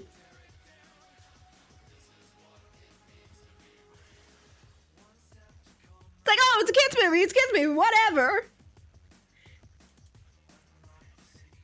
Like, that doesn't excuse bad storytelling. Like, holy shit. And it literally drives me insane whenever I hear someone say, oh, you know, but it's a kid's movie. It's like, whatever. And I understand why some people say it. It's because that's what the executives are saying in their heads. Like, oh, whatever, it's a fucking kids movie. Children are going to shut up and watch it. But that in turn, how come we got something like Inside Out 2 that was actually really fucking good from start to finish and told a good story, yet we can't do it for anything else? All right, money. We want to make something fast and easy. People like this character? Well, fucking shove them in their face. Look what happened to the goddamn Minions.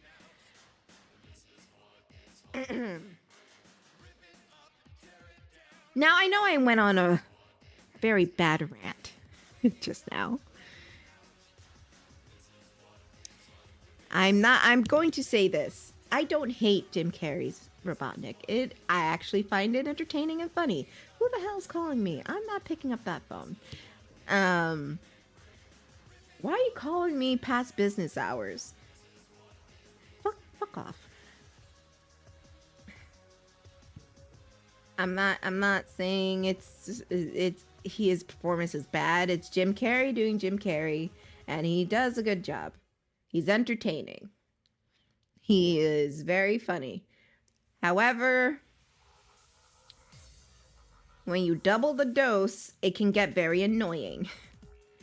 Especially if we take out time and remove focus from the person who's on the front and center of the poster for shenanigan nonsense. That's a big gripe I have with it, other than the references.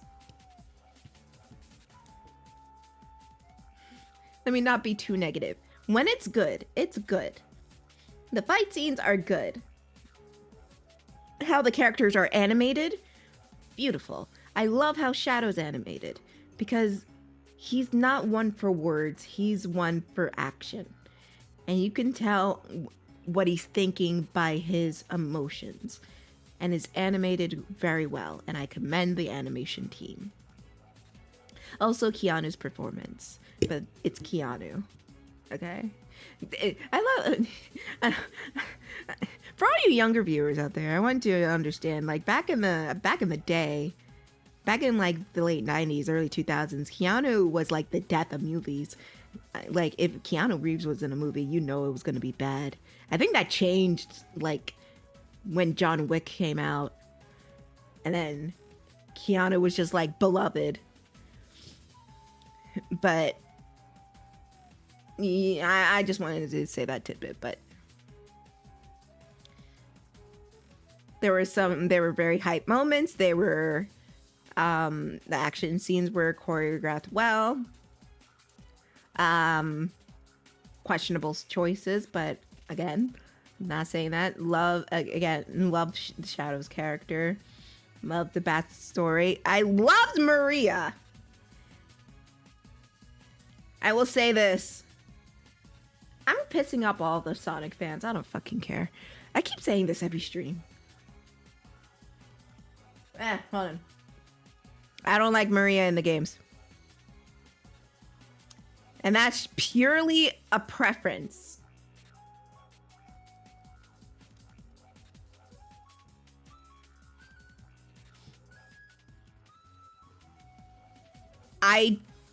That's just me not liking soft-spoken in just soft-spoken character. Just in gaming, just subscribe. Thank you, Justin. I appreciate it. I appreciate you. Yeah, I don't like Maria. In the games, at least. I played Sonic and Shadow Generations, and every time she talked, it annoyed me. And it's a purely preference thing. Like, there's nothing wrong with having like an emotional anchor to drive you. There's nothing wrong with that. It's just I hate the soft-spoken fucking children, not just children, just the soft-spoken characters in media who is just so pure and hearted, but the cruelties of the world they couldn't handle when they died. I hated it. I find that annoying. And when I was playing Sonic X Shadow Generations and she came up, I was like, oh my god, leave.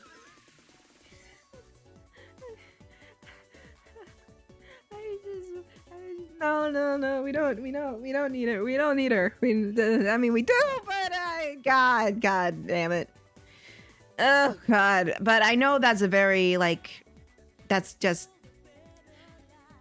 a very Japanese way of writing, or like an Eastern way of writing, where they have the pure-hearted character be the emotional driving point for the angsty character or whatever. But I will say, I loved how Maria was a little twerp in Sonic 3. I will say that is one of the better changes they made.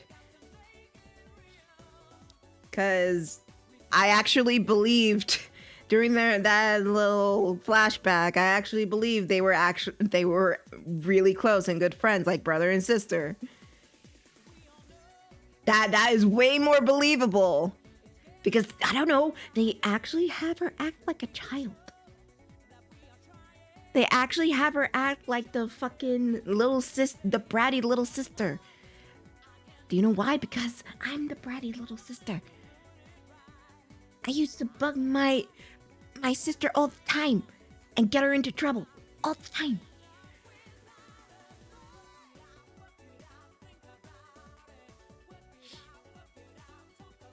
Excuse me.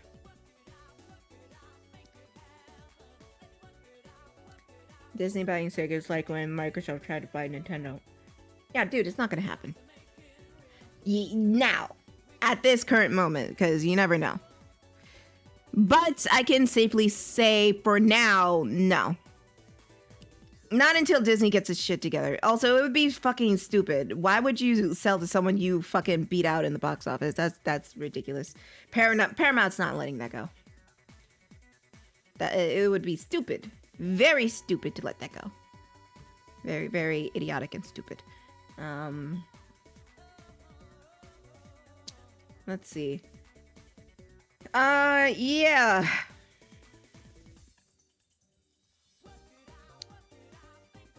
Yeah, that was, my Sonic unpopular opinion. I have a lot of these. Subscribe for that for more.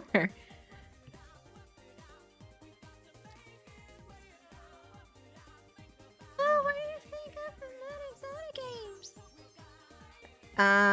I talked about this last stream. I think Net was here. I did not like the writing in Sonic Frontiers. Did not like the writing in Sonic Frontiers. I'm not saying it was written poorly.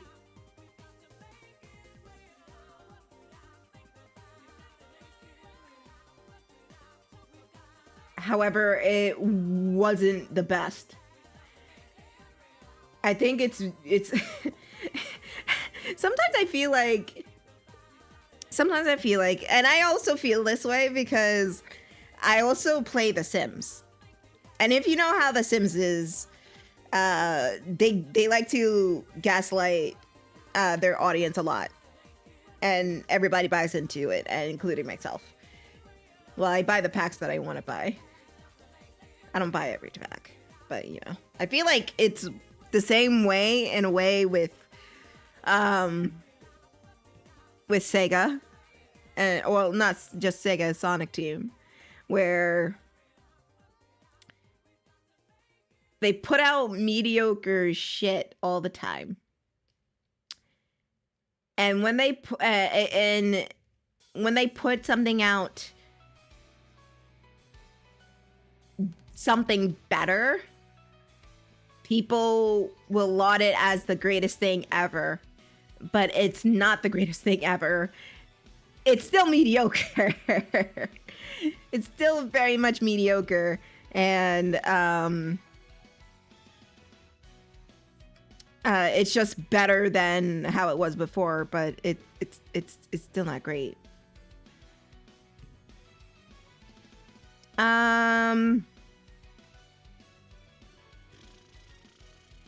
I also said things on like better watch out, Sonic Twitter will attack you if they hear anything negative towards Frontiers.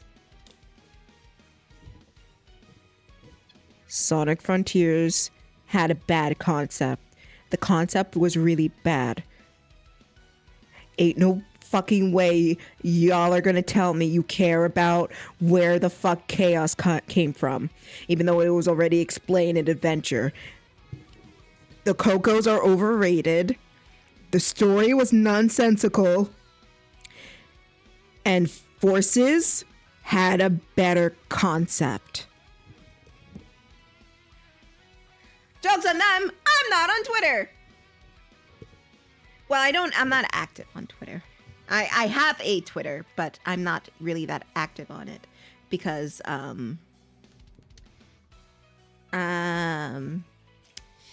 well, their policies on AI art is turned me out from it. So I moved to Blue Sky.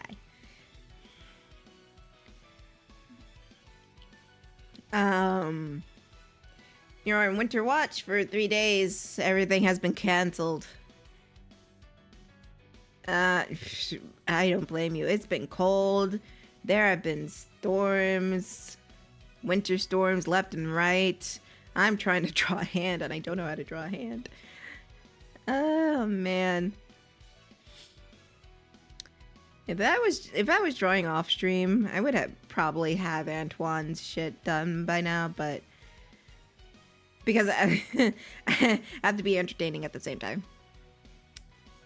I'm not saying I don't like drawing on stream. No. Quite the opposite. But anyways. Frontiers is not great. The concept was vastly stupid.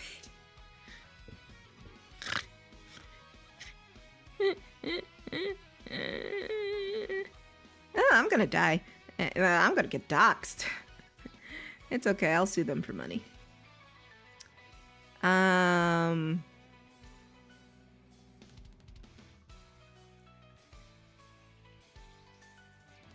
But yeah, it's just like I don't fucking care. It's like, oh, but it expanded the lore. It's just like by retreading on old shit. Like I understand, I get what they're trying to do. It's because Sonic had a very bad reputation for its games for a long ass time. Ever since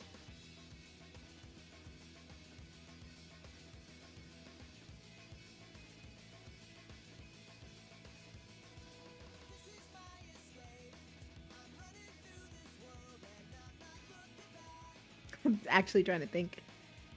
I want to say Colors. I know Colors was a great game, but I think that's where it started.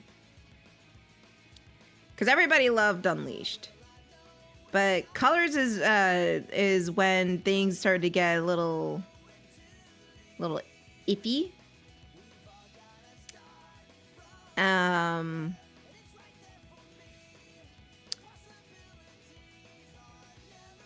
And I wouldn't say iffy. The writing was a little bit iffy. And then it got worse with I forgot what came next. People love Generations. It was like up and down, and then Lost World came out, and then I don't know what came after Lost World. I don't remember. I'm a fake Sonic fan. I think it was what's it called? Then Sonic Boom came out, and that was just like, wow. Sonic Boom, yeah. Basically,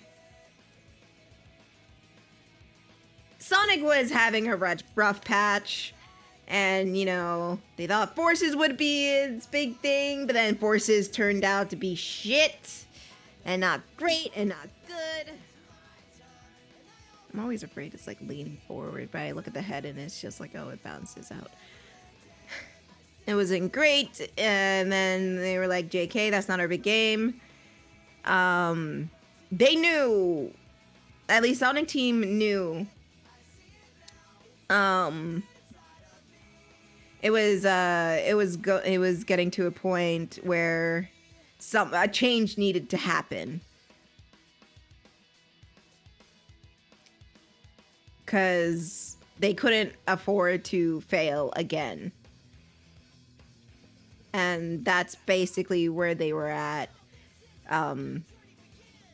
during that development. And that's why they brought one of the beloved writers of the comics in, Ian Flynn. And again, he's been writing for the Sonic comics since back at Archie. Since 2006, and everybody thinks he's the greatest thing since sliced bread. I enjoy his writing in the comics, and And everybody was like really excited for that. And then you have this vast new world, and you have Breath of the Wild. I mean, you have the open world space that people were begging for. And then you have Breath of the... I mean, how do I draw this hand? I'm just so tempted just to, like, draw behind.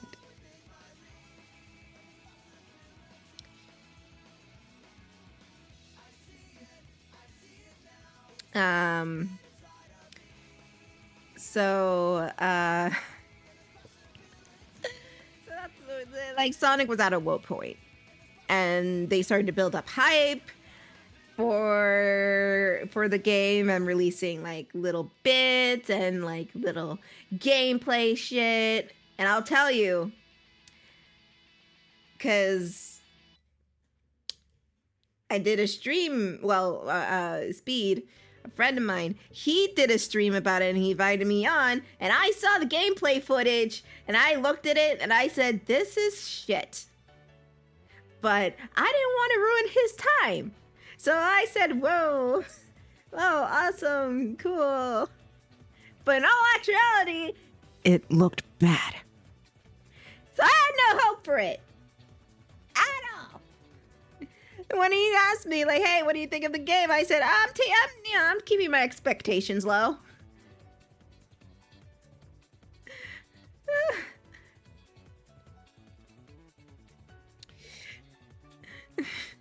I don't want to, just in case.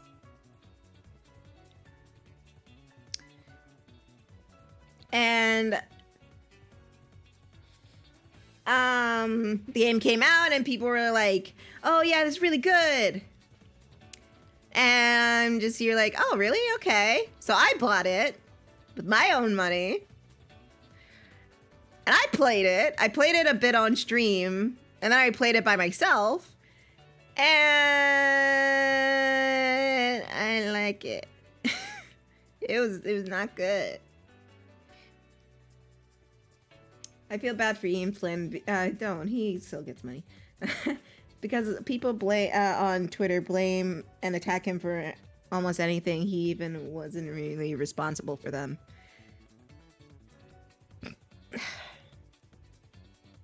No. I wouldn't blame him for the game being bad. He did take a part of the writing, and I do have issues of the writing. I also have issues of the concept. I don't know if he... welcome back, JP. Correct me if I'm wrong, but I don't know if he created or had a hand in creating the concept, but the concept was ass. It's not good.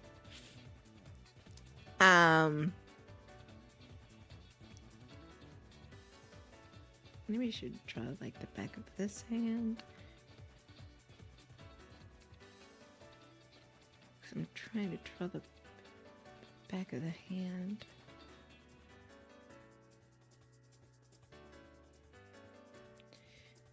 Maybe that's the way to do it.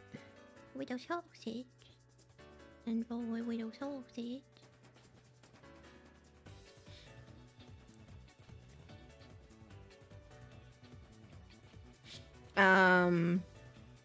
But yeah, I don't know if Ian Flynn had a hand in the concept of Frontiers. He assisted in the story, but he didn't make them. All he did was put out some suggestions. Also, I'm back home. Hooray! You know what, Horse? I'll invite you in. Hold on. I'll invite you in. Because I'm tired of talking to myself and JP if he's available. So you two nerds can duke it out about the fucking games. I don't give a shit. I'm too cool. Give me a second. Okay. No. I gotta edit the channel. Permissions. Where is he? There he is. Finally, Horse is part of the cool club. I just never I keep forgetting to add him in. My God. Oopsie daisy. Oopsie poopsie. Whoopsie daisy, it was a mistake.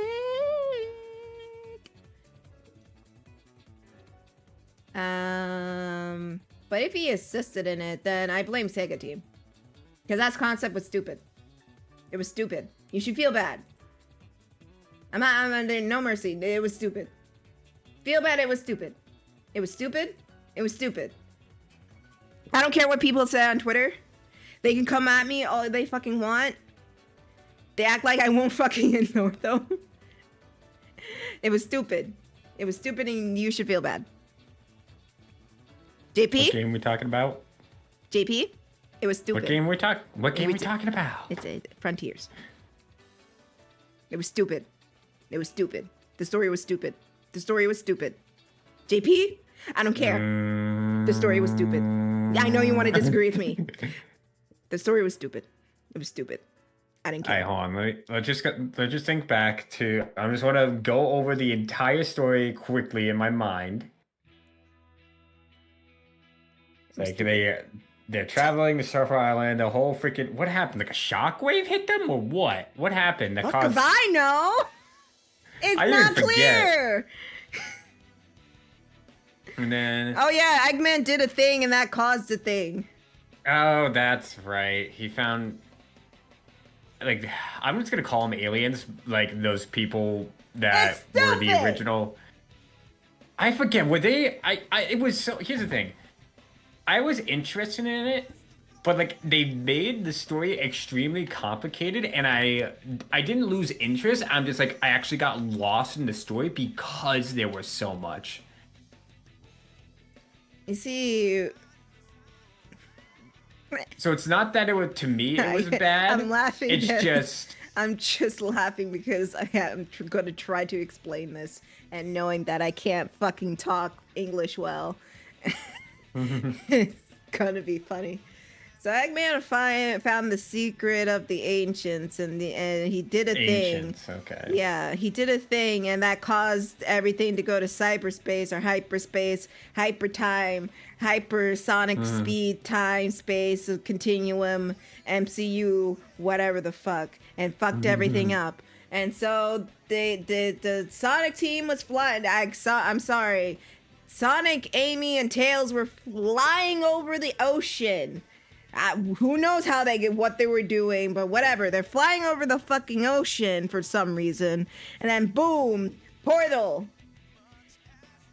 And then Sonic's in a field. No. Sonic's in Green Hell Zone. He's in motherfucking Green Hell Zone. Again. And then you do the tutorial, and then you're in an island, and then you're just like, whoa, what is this place? And it's assets from the Unity show store. I mean, it's so vast and beautiful. Damn, you're really salty about the game. Oh my gosh. It's so stupid. It's so dumb. I hate that fucking the Sonic fandom is touting as one of the greater Sonic games because they were fed mediocrity there for over a decade. They've been fed mediocrity, and this is the one decent Sonic game, and they're touting it like, oh, this is the peak. This is peak No, it's Sonic. Not peak. This is peak Sonic. And I'm just here like, no, this is stupid. You guys are stupid. I agree that this is not stupid. Peak. It is not peak at all, but it is to me, it was a great game. Take that as you will, chat. It was a small grain of salt. Small grain of salt. It's the lightly salted Lay's chips. Not salt and vinegar chips. No, just lightly salted. No, I'm salt and vinegar chips. I'm fucking Oh, salty. okay, never mind. My grievance, honestly, I wouldn't have been so mad at this game. I would have just forgotten about it and just moved on with my life if this goddamn fandom would shut the fuck up. And it's just it fucking triggers in something inside of me saying like, no, it's not the fucking, this is stupid. And it just makes me look at it differently and look at it more and more. And I finally see this is so stupid. This is stupid. Yo, this is stupid. I like the open. All right, here's my opinion. Opinion warning, everyone. Le gasp. Yeah. I like the open world. It was different than the original levels, like the cyberspace levels I'm sorry, let me rephrase that. It's different than the linear levels that we are used to, obviously. However, they kept those linear levels in the form of cyberspace. I am grateful for that. I love cyberspace levels. The open world, I actually was a fan of. I loved his combat movement. To me, the combat movement and all that other stuff was the best experience about it because he no longer just homing attack stuff. He can actually do something and punch people, kick people, whatever. To me, I love that, but I completely understand why people don't love it. I had no problem with the combat, to be honest with you. I know I'm very salty right now, but honestly, I had no problem with the combat. I had no problem with the open world. I will say, it's too large. Yeah, I understand that. Also, yes, Timid Garden, Stage 1 about Frontiers, but its prologue, Divergence, was cool, especially because it focused on Knuckles. I love that it had that prologue. The problem is that now they're piggybacking off of that because they had the prologue for Shadow Generations, where it was Shadow Generations Dark Beginnings. And I fear that they're going to do this with every game. And so instead of yes, they are. So instead of including the story in like the actual game, they're going to include a short animated version of it. And don't get me wrong, I love the animation. But like you're telling people, yeah, that's the thing. You're telling the player or a new player, let's just say it was a new player, you're telling them, saying, oh, by the way, you have to watch this animated cutscene first that's not even in the game.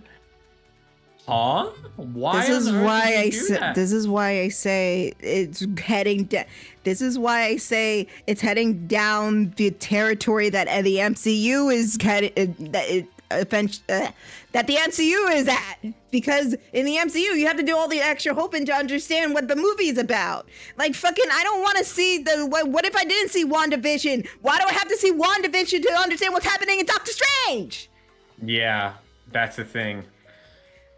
Like, we should not have to watch a prologue to understand why Knuckles is there.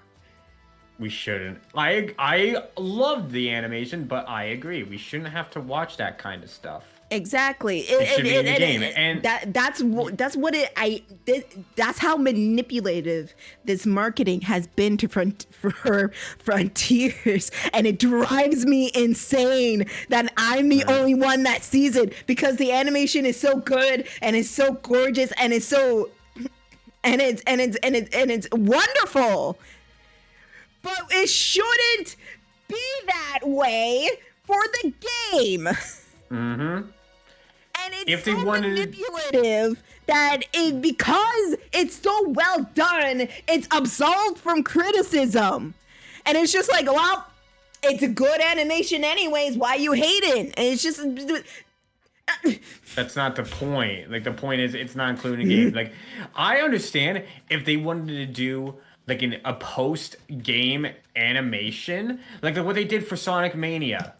Like, they had those like animated shorts that were unrelated to the game, but you had Sonic fighting Eggman, then he found Tails the next episode, and then Mighty and Ray were in the next episode, and then you had like Amy in one Sonic episode Origins? with Metal Sonic. That was Sonic Origins, right? No, that was Sonic Mania. Oh, okay. Because of Mighty and Ray were in it.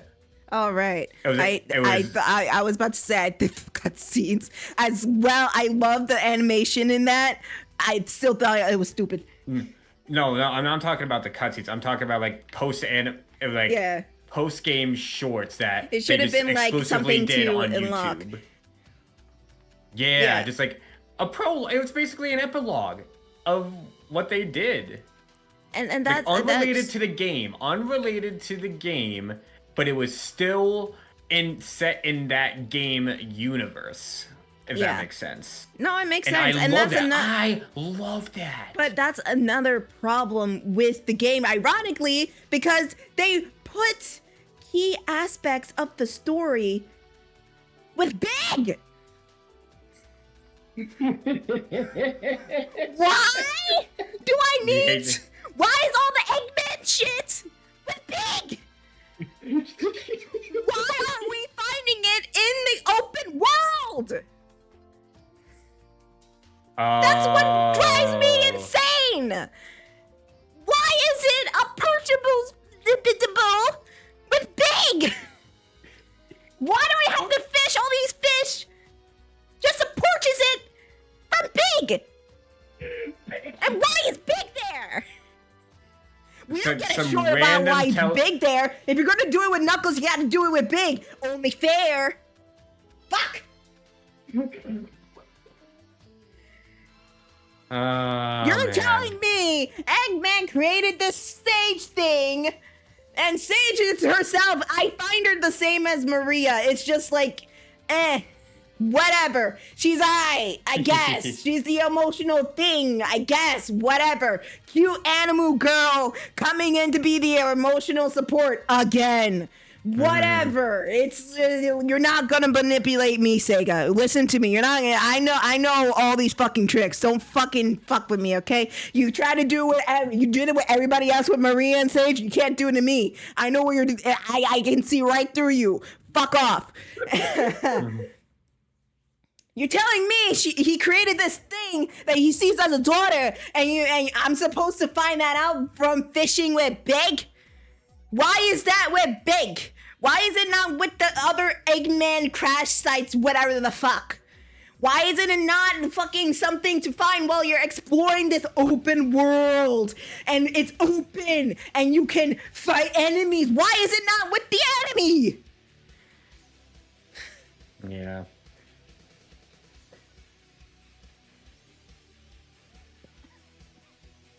Oh man.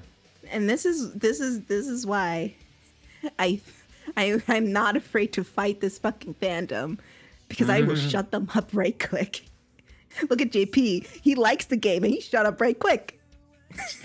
No, just because whatever. It just I know whatever I say, it's just gonna be JP, you're wrong.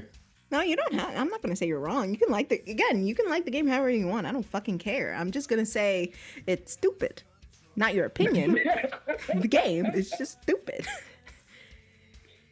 Okay, and again, I'm gonna say this again. I'm gonna say this again.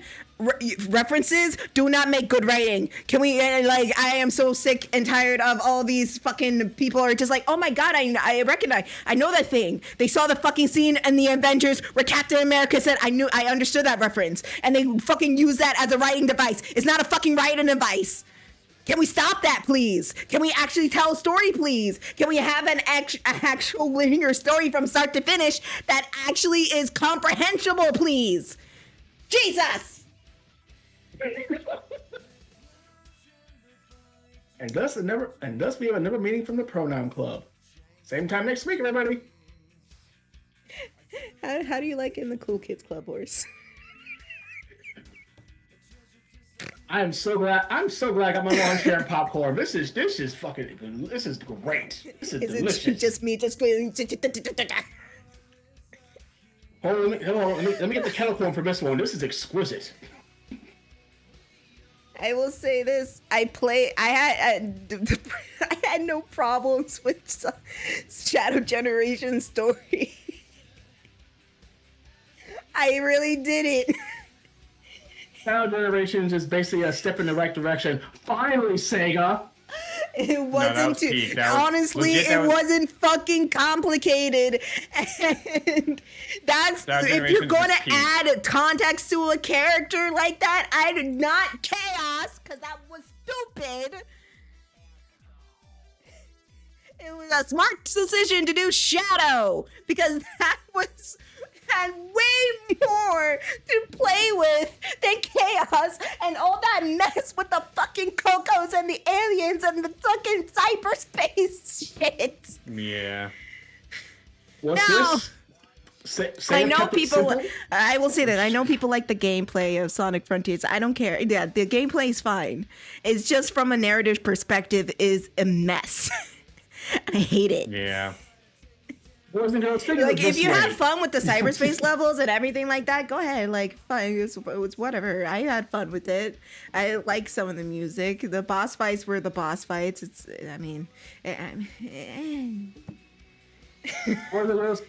think of it this way: Sonic Frontiers is basically Sega's attempt at working out what a sandbox version of Sonic would play like.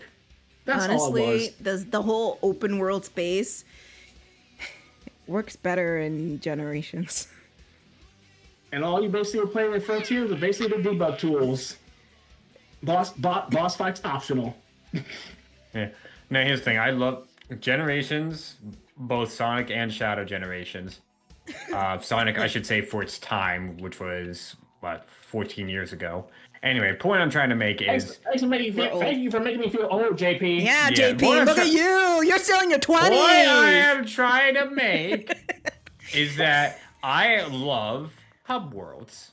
That is my guilty pleasure when it comes to games. If it has a hub world where I can roam around a bit, interact with characters, just get a little bit of some small stuff, I am grateful for that. So that's why Shadow Generations and Sonic Generations were great. Those hub worlds were fantastic. Now, Sonic Generations hub world was just like a streamline, just like it was a 2D area, but Shadow Generations was 3D, and you got to interact with some of the characters. Not a whole lot, because those other characters were back in Sonic Generations, but they include... You had Omega who was there, you had Rouge that was there, you had Big, surprise, but... My man Big, let's go! At least there's a reason Big is there. Like, hi, Shadow. How did I get here? Big, they can never make me hate you. No one can ever hate him. I'm sorry, no one can ever hate him. I don't care what y'all motherfuckers say. I love Big. He's just a simple dude who wants to fish. Let him vibe. He just wants to vibe and fish. Sega, seriously, you could have had a side game that was attached to Frontiers, and basically Big could have been the main sole reason to play it on a mobile. You know what's funny? What's the that? Frontiers levels in Shadow Generation looked better than in Frontiers. Ow! The Frontiers level. Oh, with Chaos Island. Ow! That is a stab to the back. No, that's that left hook that you don't see coming. It's very clear this is the Lion King of the Sonic games, and the Frontiers is the Pocahontas. Oh, brother. If you don't know, in Disney, the B team worked on the Lion King because they thought Pocahontas was going to be the bigger hit. So they put the A team on there. Damn. Well, I have to check the box office, because I know, the first 3 days, Sonic was in the lead, and after 5 days, Mufasa was in the lead and continued to be in the lead. However, I want to say that Sonic reached $1 billion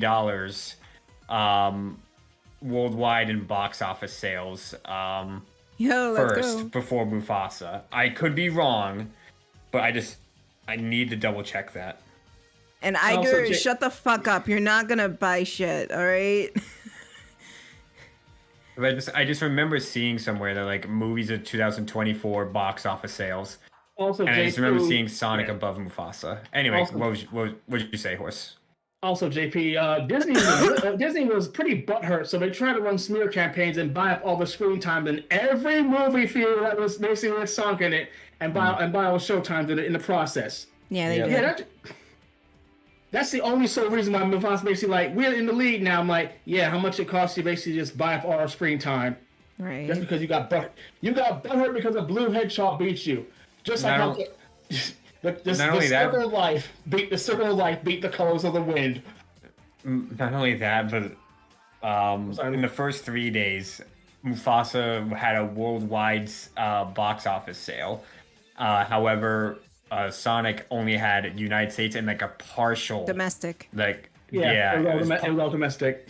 yeah, it was yeah, and because of that, well, actually, no, not because of that. Let me rephrase that. And even with that, Sonic was still beating Mufasa for the first 3 days. Sonic fans, So man. like, yeah, They be crazy. they're crazy. They create. No, they Yeah. are. Now, if we can only just focus and guide that craziness to something positive, constructive. Horace, do you know how many times they bully people off the internet? No, it's the internet. No, Tiff. I fear teenagers more than I fear the internet. Okay, What do you think Sonic fans are half the time? grown ass men. And Most of grown ass men and some teenagers. exactly. You know, Especially old you know, ass men that fucking, you know what? Let me shut up. Tiff, you know as well as I do. The main reason is the main reason the majority of Sonic Sonic fans are males basically is because of one word: tits, or being rouge. Tits. I mean, rouge. I mean, some of them are like closeted gays. Let's be honest. Dang. All right, goddamn. Nothing wrong with being gay. I'm gay. Well, I'm bi. So The the sickie is cooking. Oh, Oh. there's my baby. There she is. There's my baby. I swear I got it from 2 coworkers. They had it in the past week, and now I'm starting to get it. Everybody's getting sick. Yeah. JP, where do you work at again? Work at a lab. How the fuck did you get this before I do? And I work at a refugee camp. The fuck is this shit? Yeah, but they wear Because- masks at the refugee camp. Yeah, do you No, do you wear no. masks there? No, we do not. Neither Oh, do right, you're I. in Detroit. See, here's the thing. Exactly. All it takes is one person to bring it in, and like the size of the lab, it's not that big. It honestly isn't. It's probably just the size of like a 1-floor house. Just think of a house that's only on 1 floor instead of 2 floors. That's it. So you have like your bedrooms and bathrooms and all that stuff. Just that's it. And I think all this bullshit happened because people don't wash their fucking hands. Not even a coffin. These people doesn't wash their fucking hands. It's nasty. Nasty. Round all it two, take- baby. Here's the thing, like I had to either pick it up from my coworkers or I had to pick it up when I was like shopping or something, because other than that, I am inside my freaking apartment and I don't leave. Yeah, I might. I don't think I picked it up, but I don't know. Maybe I might have. And yes, I we did clean leave it. my cave. Mm-hmm. Tried out my new rice cooker. She works like a dream. Nice, Jess. Yeah. Yeah, all Why it takes is am just I doing this one again? cough, one sneeze, and then you just touch your face with it, and boom. That's all it takes. Y'all are nasty. Y'all nasty. Too nasty. Y'all nasty. Actually, no, there were that's 3 amazing. people who got sick. Yeah, 3 people who had a cold in the past week. Not just, Yep. not 2. Hope you don't wake up basically feeling like this. No, it started today. I woke up and my nose was congestion and I had a sore throat. It wasn't bad, but it was noticeable. So it's starting. Tomorrow morning, if my nose is really congested, I'm definitely gonna feel it. Buy a humidifier. Buy a heater. You'll be fine. Oh yeah, I mean, I heat my bed. Heat my bedroom, and I have a humidifier. I didn't know Yeah. you have a heated bed. Dude, I wish. Are you kidding me? I do have a heated blanket now, thanks to my family for Christmas. So That is it's true. nice. Hey, me too. We sick buddies. These sick buddies. Oh no. Hey, yo, the fuck? The kissing disease? Excuse me? Wait, that's measles, I think. That's the kissing disease. Never mind. You're good, JP. I'm watching you, but you're good. Huh? Don't worry, JP. Just smile and don't worry nod. about it. Smile, Yeah, smile and and nod. Smile and nod. Smile and nod. Oh my gosh. Forces had a better concept. There, I said it. I said it again. I'll do it again. I'll do it again. Wow. I'll do it again. It did. No, I do it love the again. idea of Eggman taking over the world. I love that. No, you know what would have been a better concept for Sonic Frontiers? Anything else? I have to pull from a certain fan idea. Get rid of Sonic's handicap. Make him fight the bosses without the Chaos Emeralds. Hell, break them if you have to. Just kill Sonic at this point. No, do PK, you do know what PK is? 06 had the balls to do. Kill him off. Yeah. Kill off the hedgehog. Have Shadow become the main protagonist and bring back Mephiles and Infinite as the actual villains. Or I mean, if it worked So- in Shadow Generations. Let me rephrase that. Infinite and Mephiles basically are the mid bosses. No, we need Probably gonna need get Black well, Doom to do. we need Sonic Force's story, but Frontiers gameplay. And Why- just better writing. Okay, that too. I'm not. I'm not Look, weak. I'll say this. Ian, I love your writing in the comics, but it's very clear you are a comic writer, and that's fine. Okay? That's it. Yeah, he just gets the blame all the time. Not all the time. Majority of the time. I don't blame him. Now that I know that he just was able only to give suggestions, and I know he's been like fighting Sega a lot of the times. Well, I've been know that. Sega is so. What's what I'm looking for? I They blame will one person. They have a stick up their ass per note, and they can't find how to, and they can't understand how I to know get it out. why. I know why, and I blame this one sole person. Does it involve a certain comic writer? Maybe. Did it involve basically what he tried to do to a certain Archie character? Maybe. Okay, we're on the same page now. But do I pray and hope he steps on the Lego? Oh, hell yeah. Do I pray and hope his holiday ham is basically cooked subpar? I hope he got worms during the holidays. Damn. Do you hope his tires got slashed in the middle of winter? I hope he has one hole in his tire and he's driving lopsided. What? Driving lopsided. Motherfucking Ken Penders! Yeah.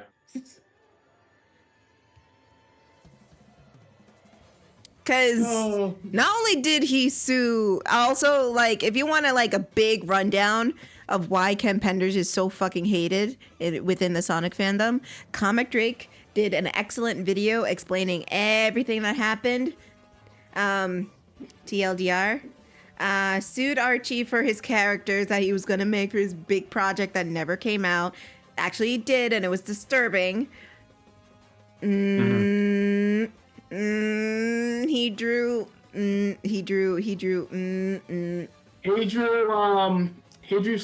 someone having a hot dog and trying putting a bun on another character. And if that makes any sense. Nope. Nope. Or sorry, he tried to drive the concept of a insert hot dog into bun. Nope. Not that? He draw a mother feeding her child without a bun. Oh, that one. I forgot about that one. Yeah. And this is Ken Penders we're talking about, so you know it was creepy. I think it's because his art style made it even worse. I actually remember that drawing too. I saw it on Twitter. I'm like, dude. I started redrawing around 2019, 2020. Anyway, And not only didn't fuckhead McGee over there, Mr. Mucinex head ass, fucking sued Archie and won. Because they lost his contract. So dumb. How do you fucking lose a contract? We're not exaggerating, everyone. No. They actually lost it. Here's the story.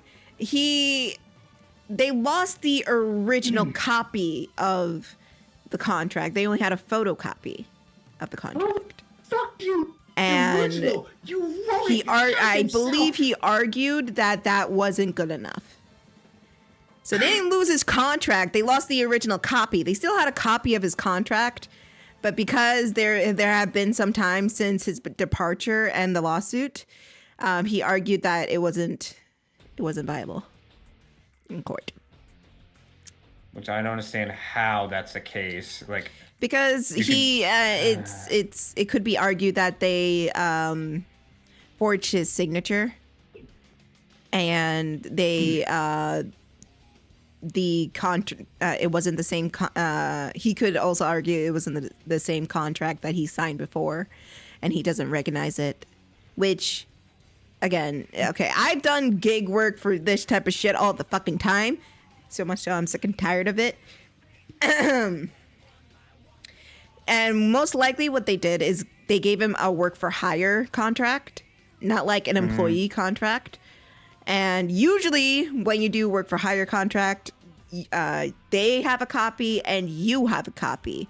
So if anything, you are able to review your contract and they are able to review your contract. So if they really wanted to give the he's a little shit for this too. He most likely had a contract with him, a copy of the contract, because they have to give you a copy of the contract. That This is not but it's back then. Even in the 90s, they have to give you a copy of the contract. So he probably did have his copy of the contract, or he threw it out in rage. But he just didn't submit it to the court. So he held evidence. Is that right? It's possible. No. It's alleged. Well, not withholding evidence, because I wouldn't say that. No, it's not withholding evidence because he is the one that yes, he's the one that sued Archie. However, Archie presented the contract, had to present the contract as defense. Like, he doesn't have to. Penders does not have to show his contract, but Archie does. Because Archie had to say, oh no, he signed this contract proving that his content or whatever is now ours. And then Penders probably said, all right, prove it. Where's the contract? And they didn't get the original one. How do you fucking botch that up, of all things? So and that's why I say he's also a little shit for this. He probably had the original contract on him, but it wouldn't help him or turn out in his favor if he presented it to the court. So, yeah, Archie has to present it. So, but they lost the original copy. So, and they only had a photocopy, or either a picture or a photocopy, one of the two. And unfortunately, Penders argued that it could have been fabricated.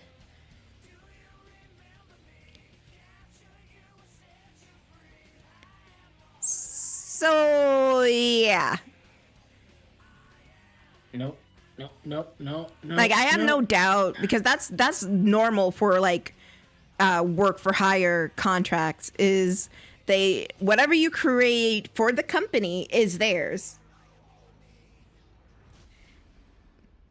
You get the credit for your work, but whatever characters you created, any designs you made, it belongs to the company.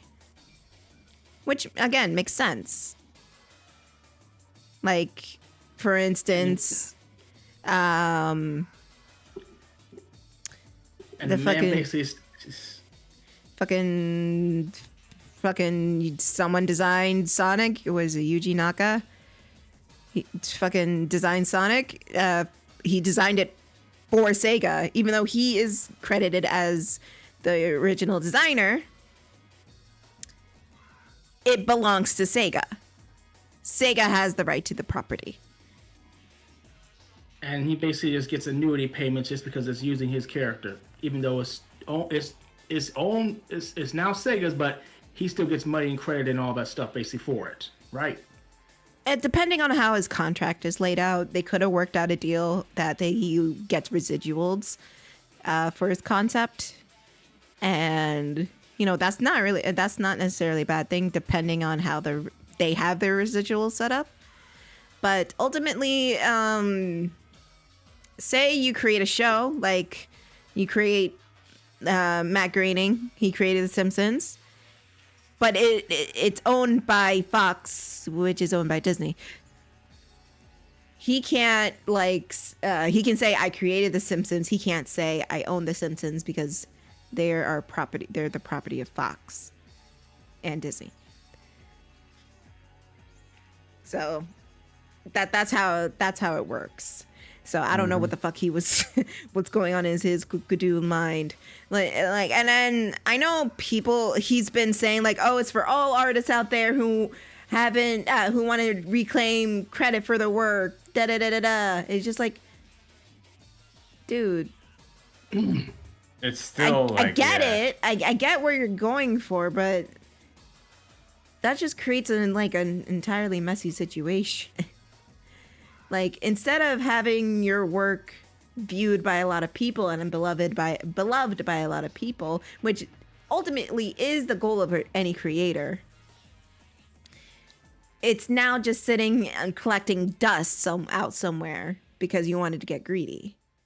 Yeah. Like there is like a balance between, like, for instance, Matt Groening, he from what I understand, he gets residuals for The Simpsons, but he doesn't get like the big payout. He doesn't get money for merchandising. It all depends on how your contract is laid out. Here's my guess is for Archie. There was probably nothing about residuals in there in Penders' contract.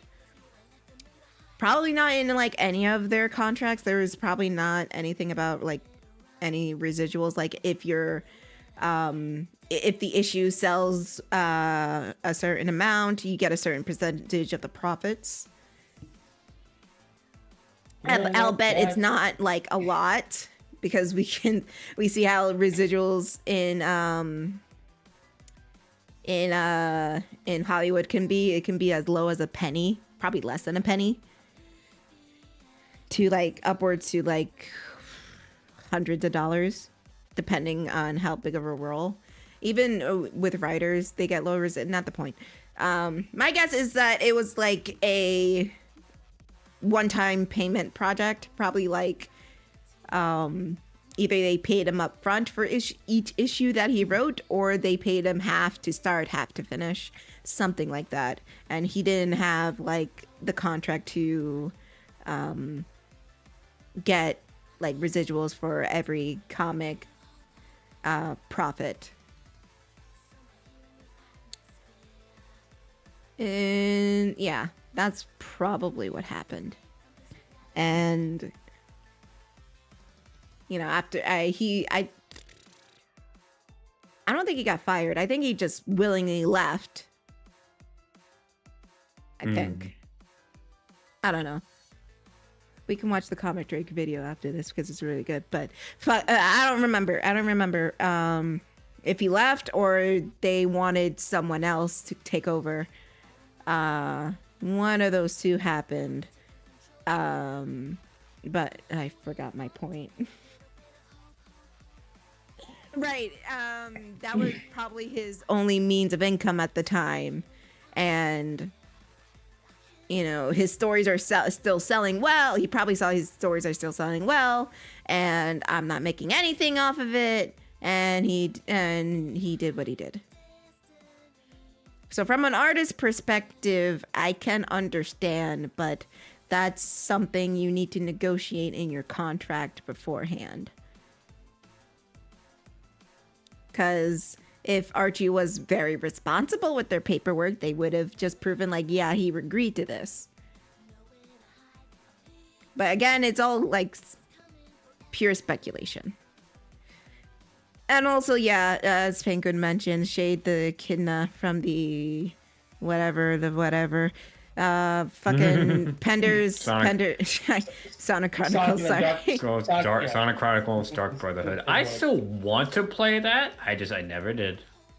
Just to see what it is. I just want to see what it is. That's all. Same. Yeah, Pender sued the Sega itself. And somehow still won that, but he still no. lost That case was dismissed.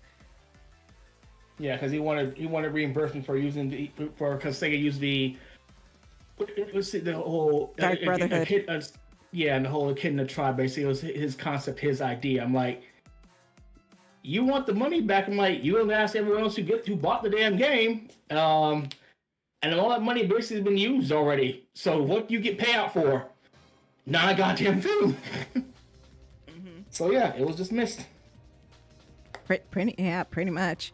And that will like cause Sega to like tighten up on their stances with on their Sonic shit. Thanks to this man, Sega has trust issues now that they refuse to understand. Initially, back in the 90s, they were very lax with it. They said, do whatever the fuck you want. We don't care. But now they see stupid. Yeah, people.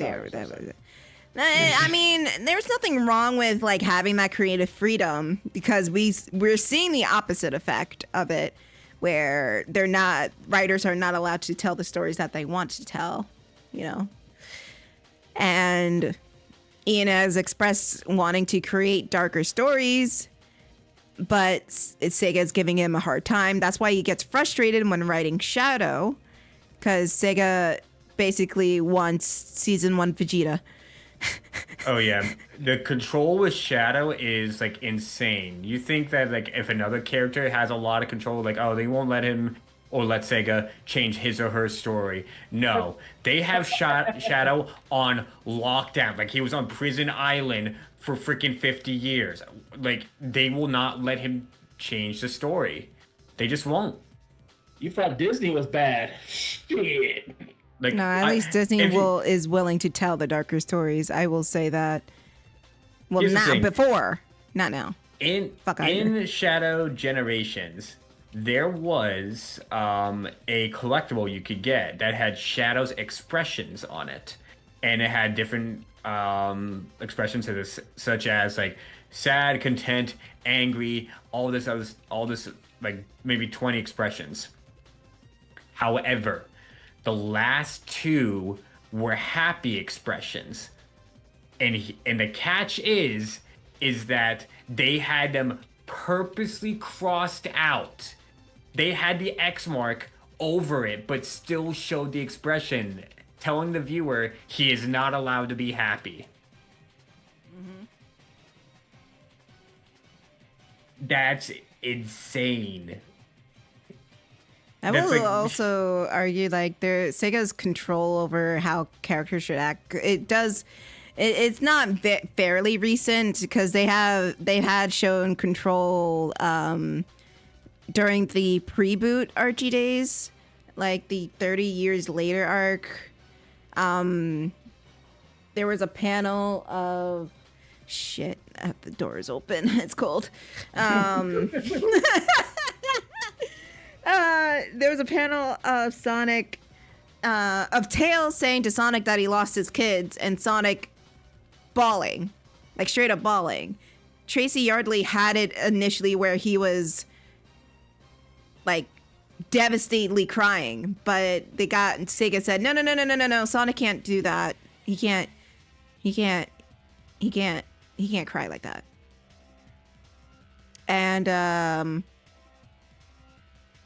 he changed it to Sonic just, looking on. Hold on. It's fucking cold. It's Sonic looking out in the distance, fucking sad. Jessica, can you find that panel for me? It's so fucking cold. Oh my god, the draft. Oh my god.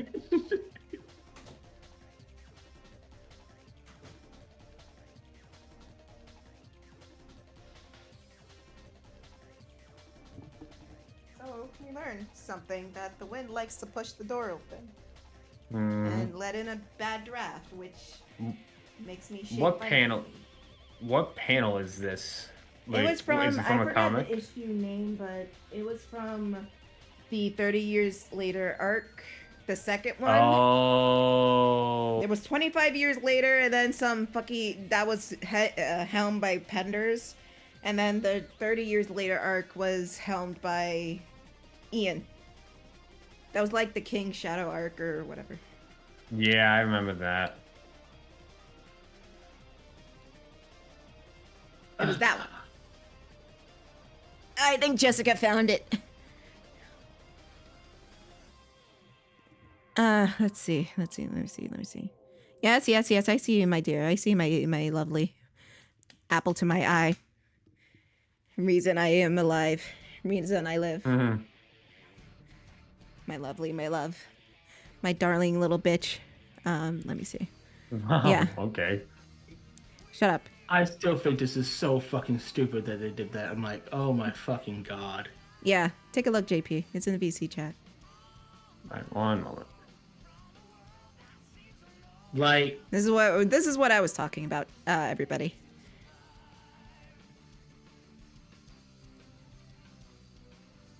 like in all seriousness, heroes, protagonists, they can feel emotions, they can feel pain, they can cry, they can get angry, they can bleed. Like, bro, Broski lost his kids, and he loves those kids.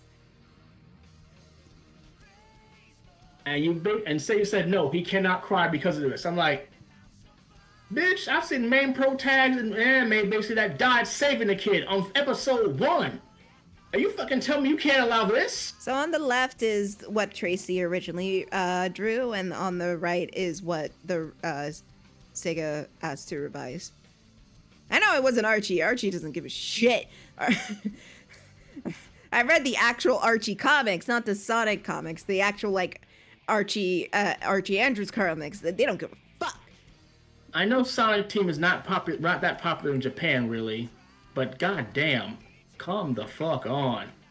And can you clarify to the audience what you mean by lost their kids or lost his kids? Oh, right. And during the okay, so during the 50 years 25 later. year no, shut up. It's 25 years later, I think. During the 25 years later arc under the Penders run, Sonic was going through a midlife crisis. He went back in time. Things got fucked up, and we go ahead to the 30 years later arc where no, it was still 25 years later, where Sonic fucked up the timeline. Shadow was the Mad King, evil king, and it basically rewrote everything, where Shadow married Sally and Sonic was a bum in the streets, and basically the timeline has changed, and Tails could only save him, his wife, his kids, and I think Knuckles and his daughter. But he could not save Sonic's kids. And Sonic had 2 kids in the other timeline. And this is the panel where Tails said, I couldn't save your kids. He named his kids Manic and Sonia. You know why. Mm-hmm. Tails is telling him, I couldn't save Manic and Sonia. They're gone. They're wiped from the timeline. Not even a memory. Yeah, so it's not like they like were captured or like roboticized, or if they were actually killed. No, they just don't even exist. Yeah, they ceased to exist because of how Yeah. the timeline changed. They're Yeah. wiped. They're no one remembers them except for the core people. Not even Sally remembers them. That's just dark, and I love it. See, this is the type of shit we're missing. And oh god, I know a lot of people love the IDW comics. I have no qualms with them. It's just like whatever. Do what you You read want my to do. mind. Yeah, I was about to segue into the whole Zombot arc. Yeah. Because I love that. They didn't die, but they had the closest chance of getting to what a character dying would look like, being a zombie. I was yeah, I'm like That was like my yeah. favorite arc of that Absolutely. whole series. And I know Ian initially wrote that for the Archie comics, but it didn't turn out at all. The fact that it And- was like the second arc in the second or third arc in It was- IDW, you could that's tell- nuts. You can tell that was like remnants that Ian wanted to do for Archie, but the Archie run ended. So he just, rewrote it and put it in IDW. But it was still really good. It was really like, oh, you wanted to go that crazy. And unfortunately, they haven't really gone that crazy again. Honestly, Ian should have went worse with the metal virus, but that's just my opinion. The most recent arc that they just wrapped up was the Riders arc, which was meant to be a fun, cheery arc, obviously. I mean, And I'm glad they did it. yeah. And that I haven't. Okay, there's no problems with fun, cheery arcs, but in a medium like comic books, something needs to happen, and that's what I was hoping for with Surge and Kit. I wanted them to be the Venom of the Sonic series. I wanted them to be. I wanted them to look at Sonic and Tails and say, "I want to fucking kill you, so I can finally have purpose." And that's what it felt like they were setting up for. But it didn't happen, and I got angry, so I stopped reading. I mean, it could still happen now, technically, but that's fingers Yes. crossed. 'Cause Well, and when it does happen, I'll consider picking it back up.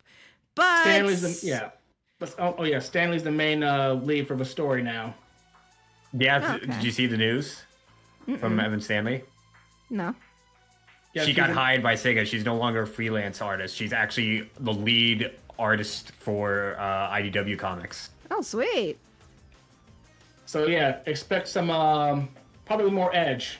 Yeah, storyboard artist, I should say, like artist writer, whatever that lead is called. But Probably she lead is now the penciler. lead. Something like that. She is now the lead, is what we're trying to say, and she's no longer freelance. She works for Sega now, and where everyone's just like, yeah. Well, we'll see what happens. Congratulations to her.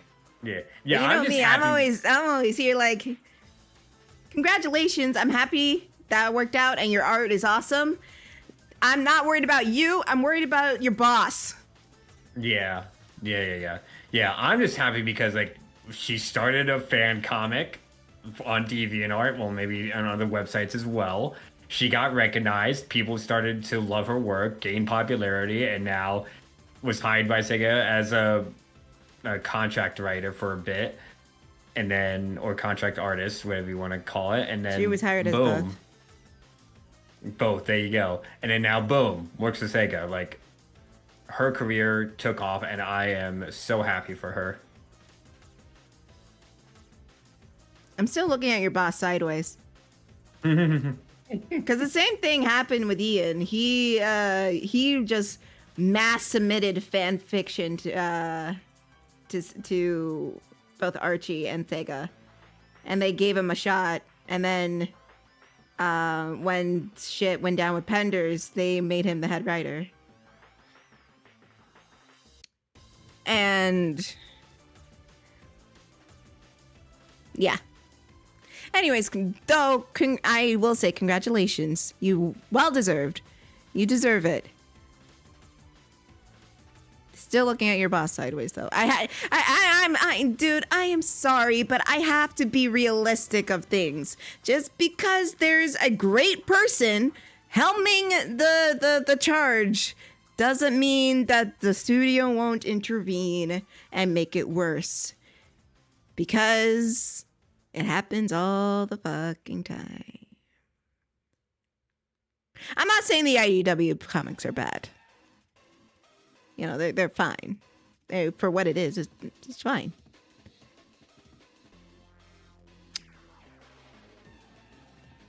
I'm not raining on anybody's parade.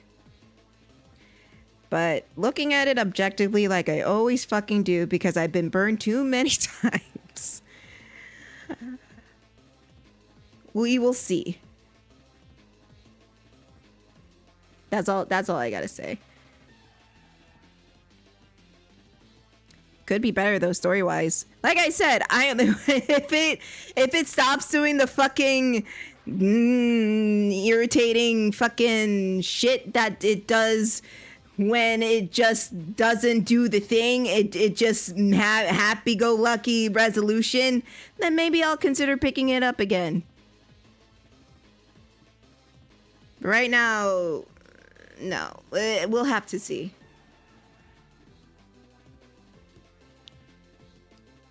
And that's how I was with when Sonic Frontiers was coming out.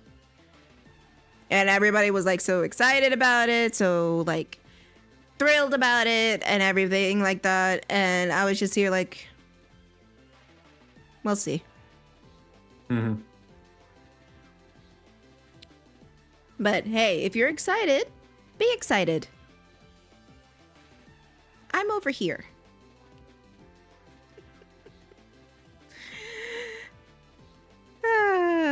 This is what I hate about talking about shit sometimes because of how my mind works. Because I don't get excited for shit as much as I used to.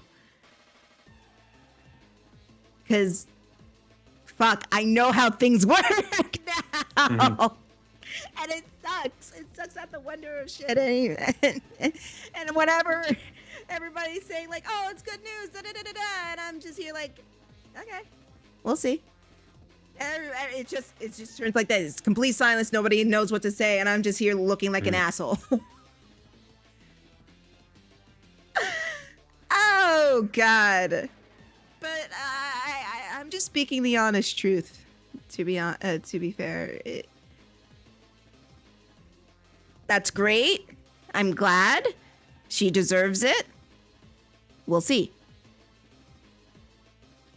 Only time will tell. Exactly.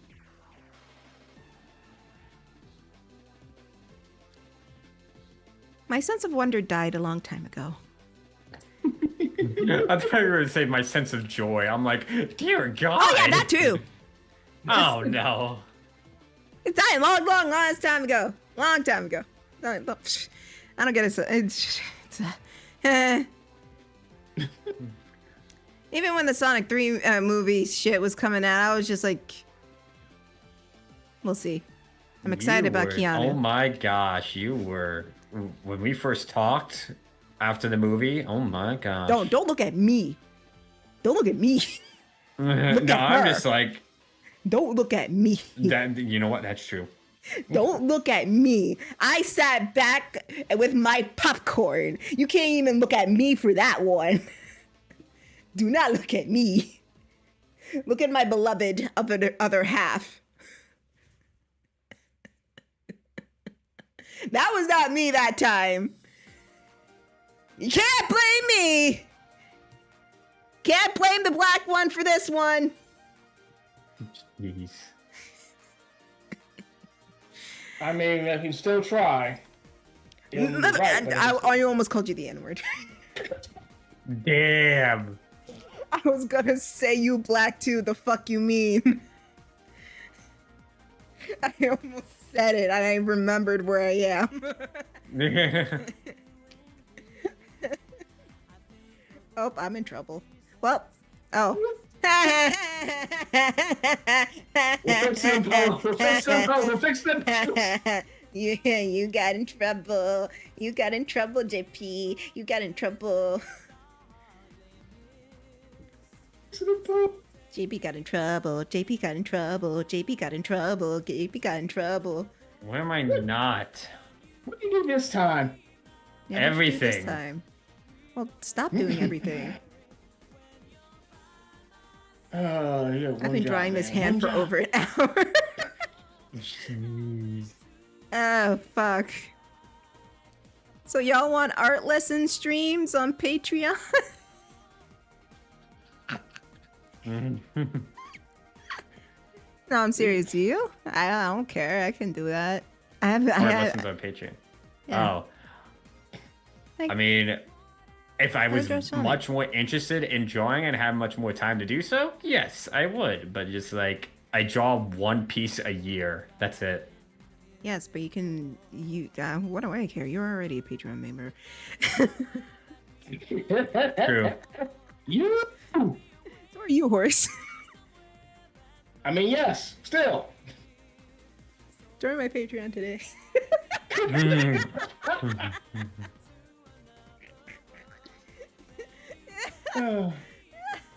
I wrote a book.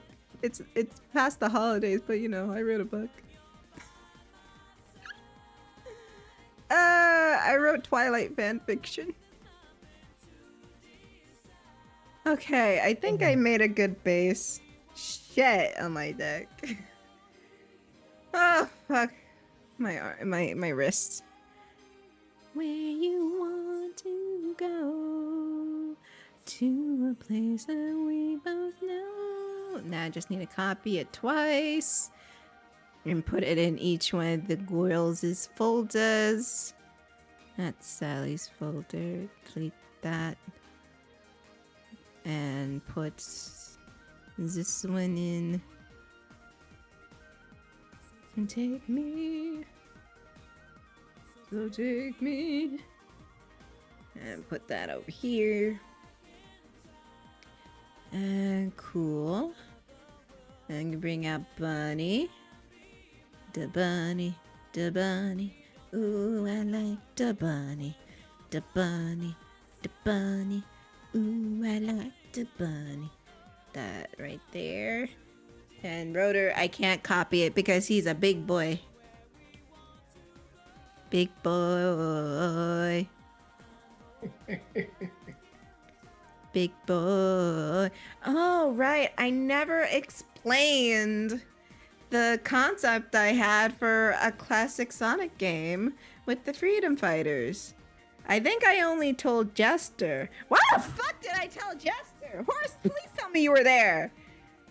When was this? I don't fucking know. Friday? Last week Friday or? I don't know. Maybe. I don't remember. You're asking me to remember shit. I mean, notepads exist on computer. Fuck you.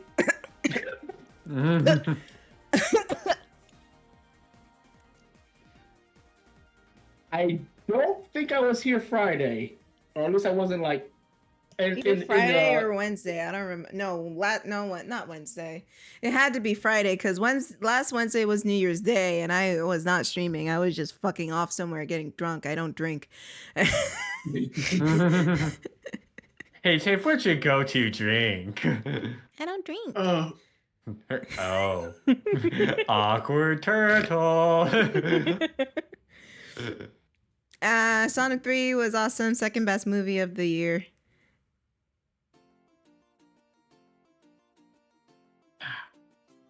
Yeah, JP, what you think? Why are you Over looking here. at me? I'm gonna go over here. No.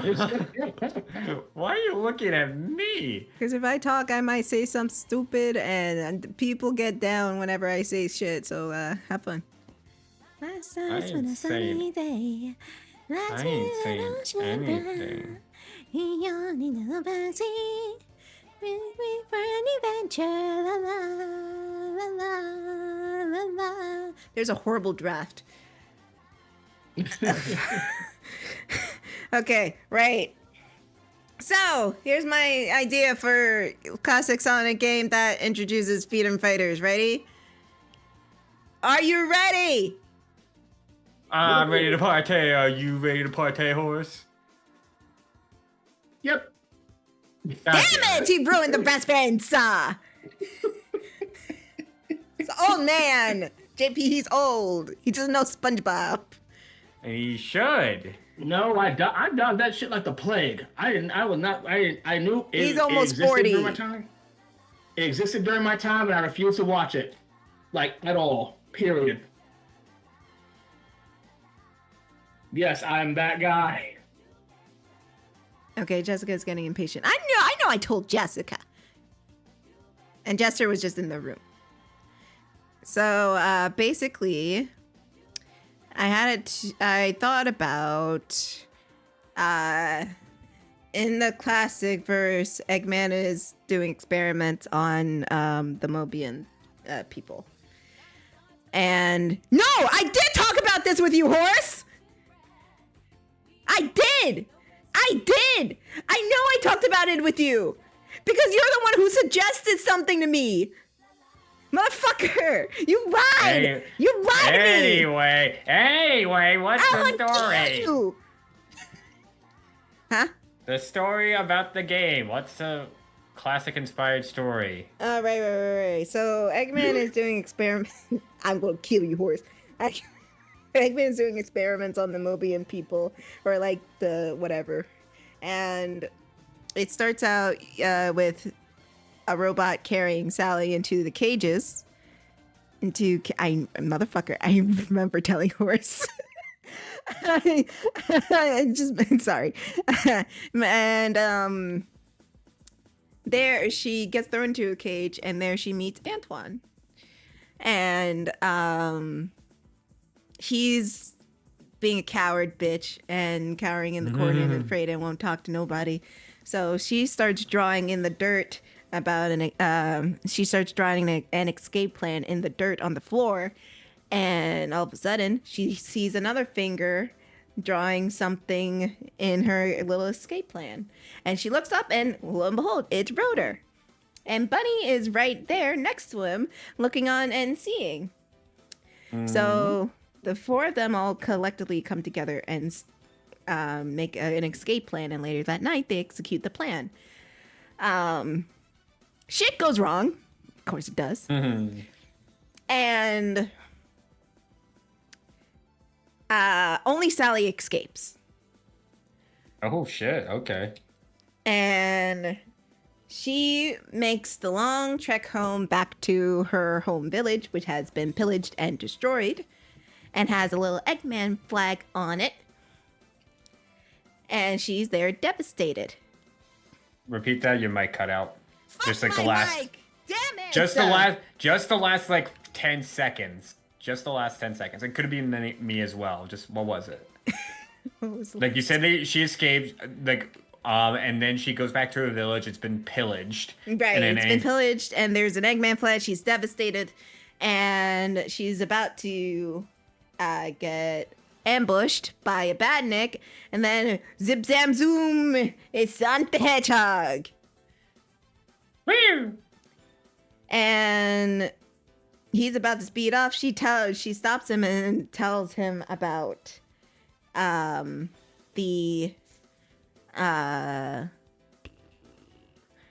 friends that are trapped in the factory that are getting experimented on.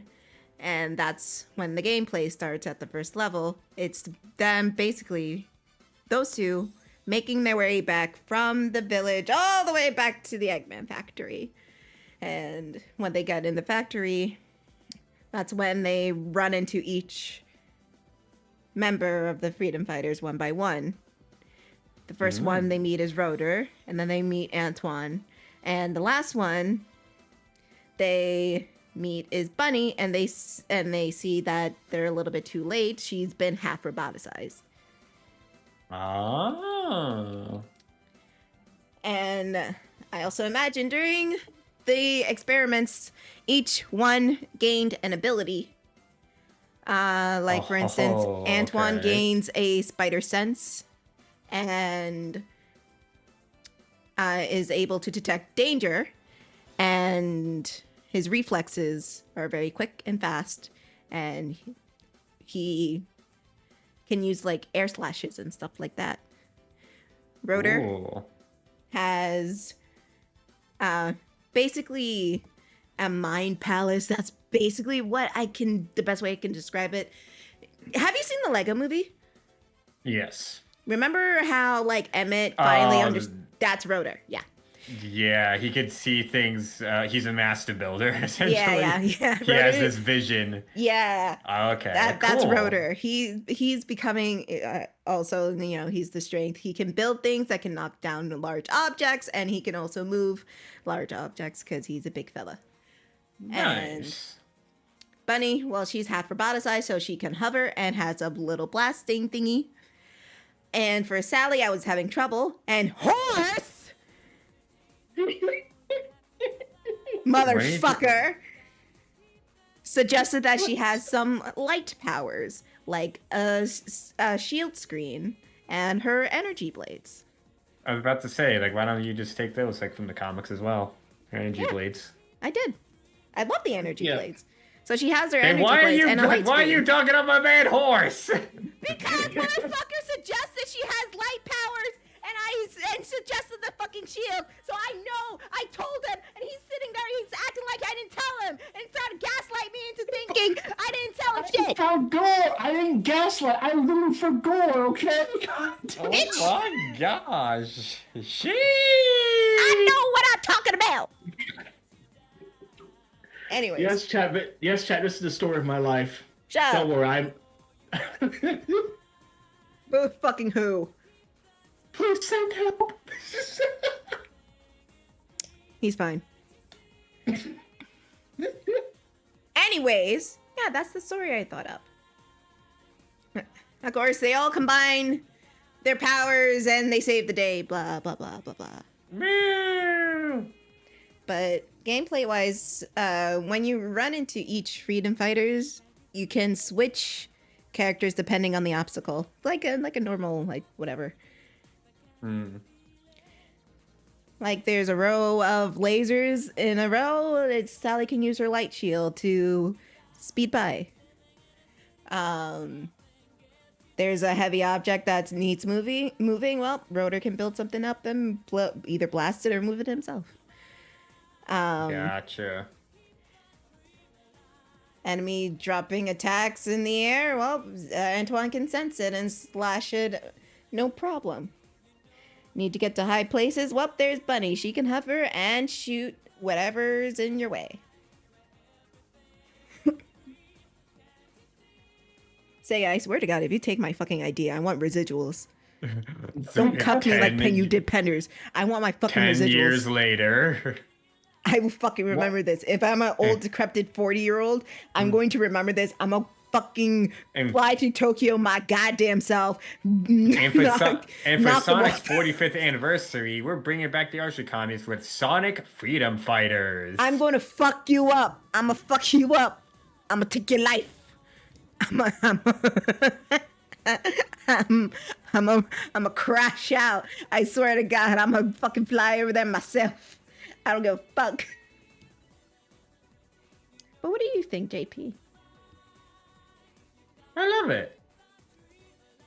You're not just saying that because you love anything, right? Oh my gosh, woman. Don't woman me. I am. Sit down. No. Actually, stand up and then sit down. No. I mean, you're already I'm sitting already down. sitting down. Jinx. Shut up. No, I love the fact that you're including all the different characters from a comic series that died, and I want them back. Not even from the comic series. They're from an old cartoon. Yeah, that's And I know Sega owns them. They just refuse to use them. because they don't want to get in the hot water with Penders again. No, they just hate them. That's it. Penders has nothing to do with them. Any characters that were in the show, Sega owns.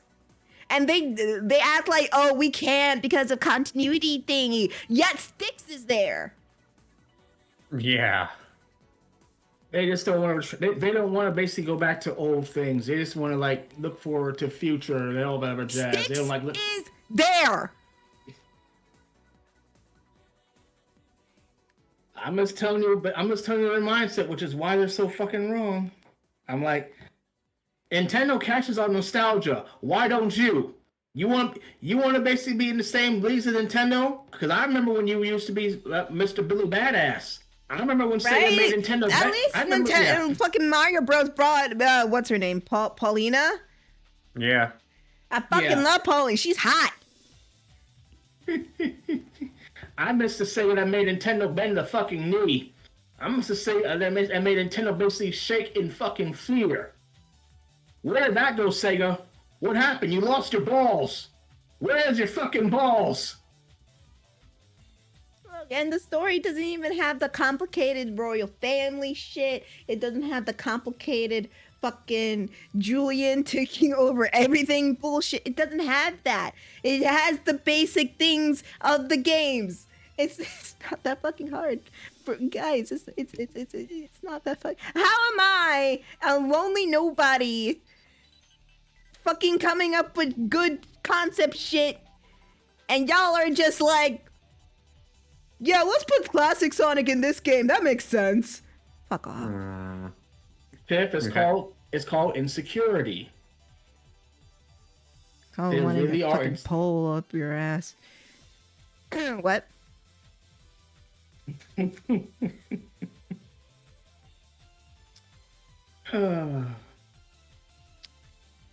But anyways, more compliments. Go. I live for the applause. Keep going. I'm serious. Keep going. If you say something, she has the gun. She has the gun pointed to my head right now. Say something, JP. You say something. She has the gun pointed at your head. You need to say something and get it off your head. She's just like, I don't give a fuck about you. I'm fine. Y'all can go fuck yourself. Look, do I want the gun pointed at me? Hell no. I'm keeping my mouth silent. JP, if you don't say anything right now, I will haunt you to your fucking grave. I mean, I could point the gun at him. Yes, please do. Yes. Okay, no. Yes. Keep talking, God JP. damn it. I like it because it has different power-ups. Okay? Elaborate, JP. I like that it's a reference to, first, obviously, the TV series and comic books with Sally's light blades. You have Antoine, who I didn't realize you were going to give him Spidey sense powers, but you know what? I'm all for it. You know, Bunny can obviously I'm sorry. Right, go on. I you know what I thought about for Antoine? There was one character in Demon Slayer. Is his name no, that's not Inosuke. But the one, he's a fucking coward. But when he closes his eyes, he's a fucking sword master badass. And I know what you're talking about. Yeah, you know who I'm talking about? Yep. That's how I imagine Antoine. He's still a fucking coward. He's a bitch. But once he gets into that Zen mode, he's a badass. Who just came in? Who's that? It's just... Is that my wife? Is that my wife?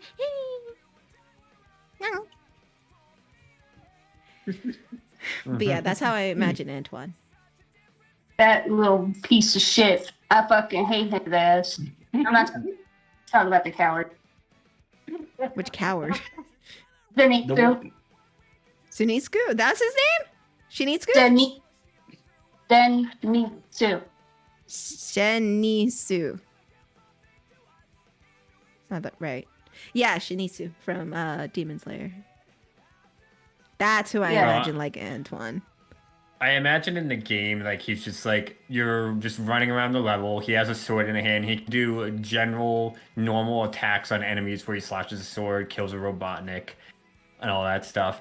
But then, like, almost like he has an up special from Smash Bros. Where you press the Y, when you press the Y button, his up special is just like jumping 20 feet in the air and doing an uppercut on a buzz bomber or something like that. Yeah, kind of like Marth, I think it's called, where he can like twirl his sword around on with his up smash.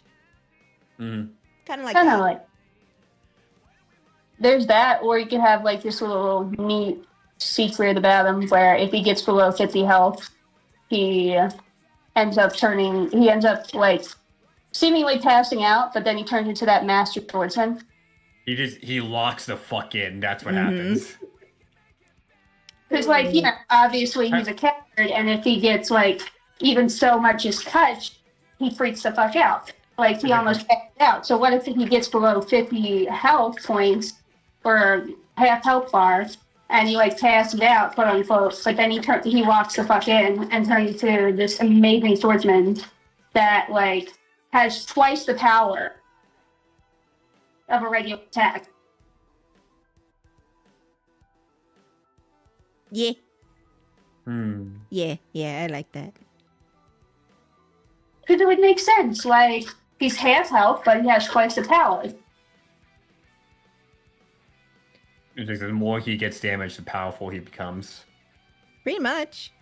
What doesn't kill you makes you stronger. Make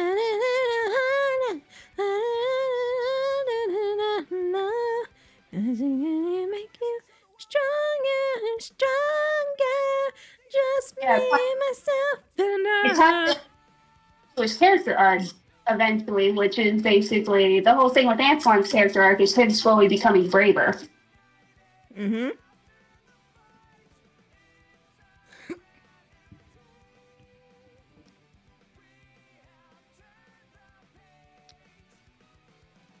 So yeah. And then, See, I made it so it doesn't have any complicated royal shit or any complicated other shit like in the Archie comics. How Sally had to go into a pool and come out covered in honey.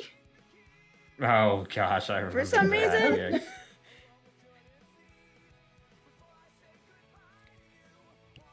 Yeah. Yeah. Romance shit. Even though I live for the romance shit. Anyways, continue, JP. What were you gonna say or suggest? Thank God this is all recorded. Yeah, after the initial encounter with Sonic, does he ever appear again or no? Who's Sonic? Yeah. He's throughout the whole game. What do you mean? Yeah. So you're saying he's a playable character? Yes. I thought it was Sally was going to be the lead character.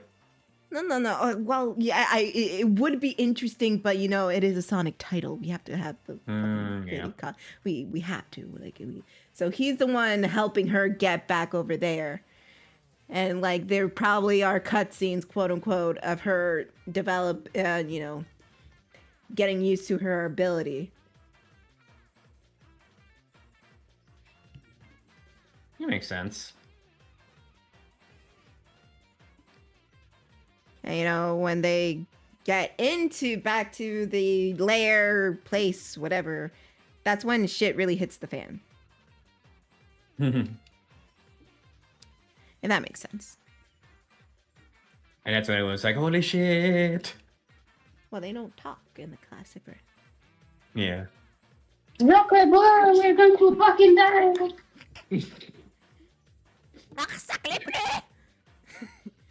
Oh my God! Sorry. Yeah, but they don't talk. They don't talk. They don't talk. Who could voice Antoine in a classic or modern day and age, really? Rob Paulson. Rob Paulson. There's nothing wrong with Rob Paulson. He did it in the cartoon. He can do it now. Rob Paulson. Oh. Rob Paulson.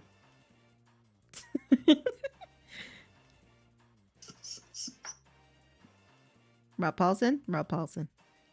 Ruffles. Rob motherfucking Paulson. Rob Carl Weezer Paulson. Carl Weezer. Are you gonna finish your croissant? God. Oh. Let's say, what about Broder? You know, I was thinking of Carrie Payton, who is Cyborg, but I kind of want to switch it to someone else. Someone who sounds old and wise. Kind Or of just like just like because Rotor's the older big brother. He's the big brother. That's one of the like a backstory I have for him. He sacrificed himself so his mom and his siblings could escape. oh. So he's big brother. He's the big brother. So, but also I imagine him he's black. So. I don't remember the actor's name. I was gonna say Carl Winslow. Carl, no, that's a little bit too deep.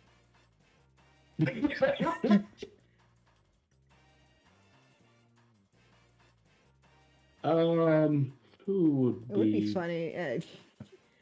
One voice would be good. Would be Jaleel White. Oh Lord! If y'all don't know, Jaleel White is the voice of Sonic in the 90s. In the cartoons in the 90s. If you want educations, if you want more further educations, Jaleel White was also Steve Urkel from Family Matters. That guy. He's still trying to do Urkel projects. I don't know. He's been weird lately. But put a pin in Rotor. For now, it's Carrie Payton. Until I can think of someone else. Bonnie's gonna be a challenge. No, it's not. You don't think so? Ashley Ball. Applejack. MLP.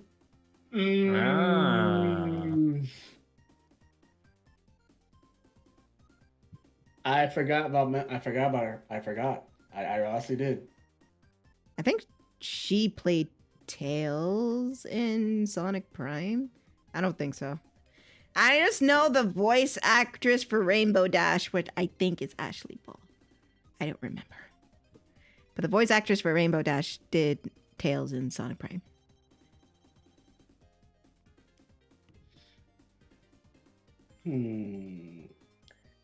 And now for the head girl herself, Or Bailey. Miss.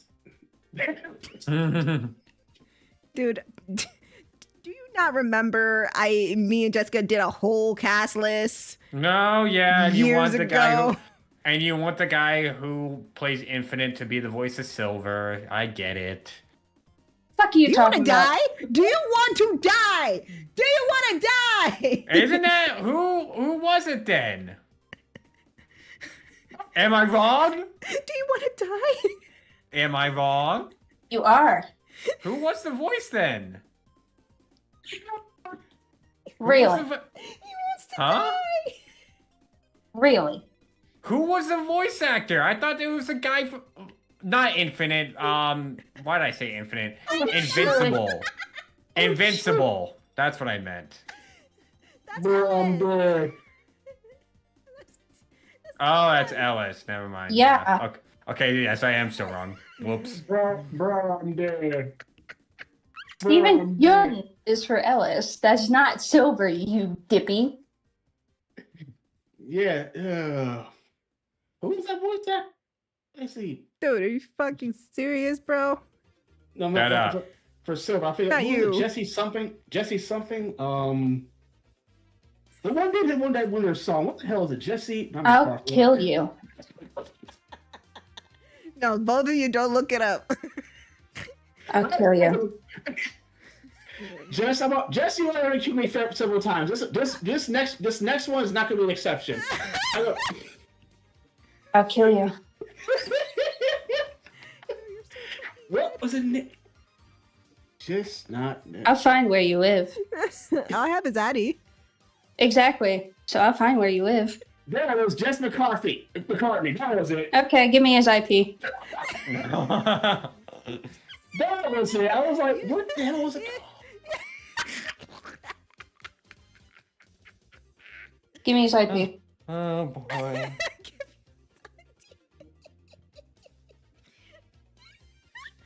I'm gonna have to call out of work for a few days. It'll be fine. I still take time.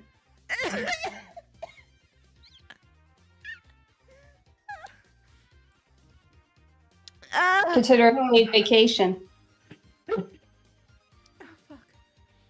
So so I get my birthday present early.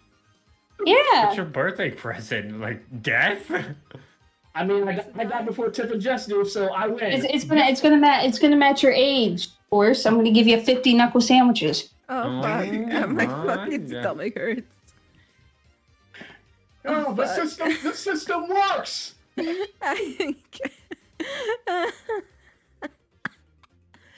Cheers, everyone. Cheers.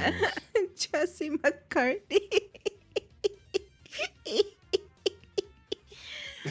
I'm gonna go. Jesse McCartney. Jesse McCartney. Jesse McCartney. Jesse McCartney. Jesse McCartney. Jesse McCartney. Okay, we get it. Damn. Jesse McCartney. I am somewhat to blame for that. Because Jesse McCartney, he plays Robin, Dick Grayson, Nightwing on Young Justice. And I said to Jessica one time, when it is voice fit silver, and she immediately shut me down. Yeah. And then we found out he did voices in Kingdom Hearts. Oh God.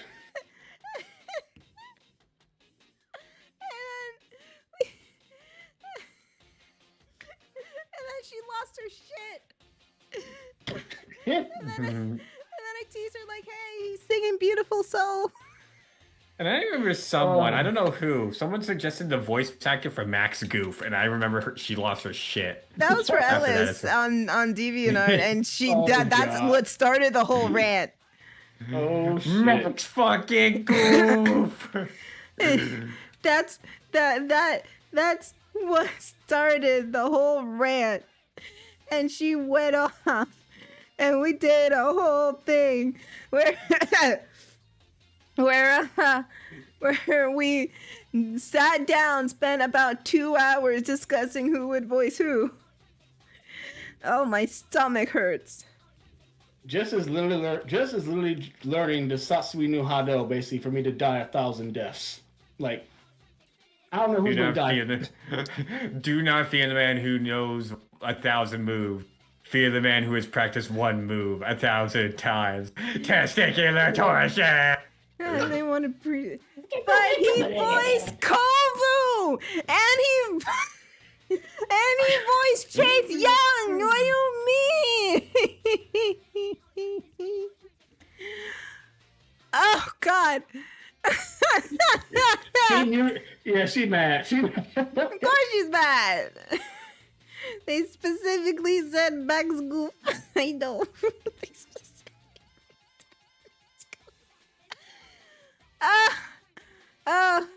They I found the post from 3 years ago. I was looking for it this entire time. It's a it's fuck.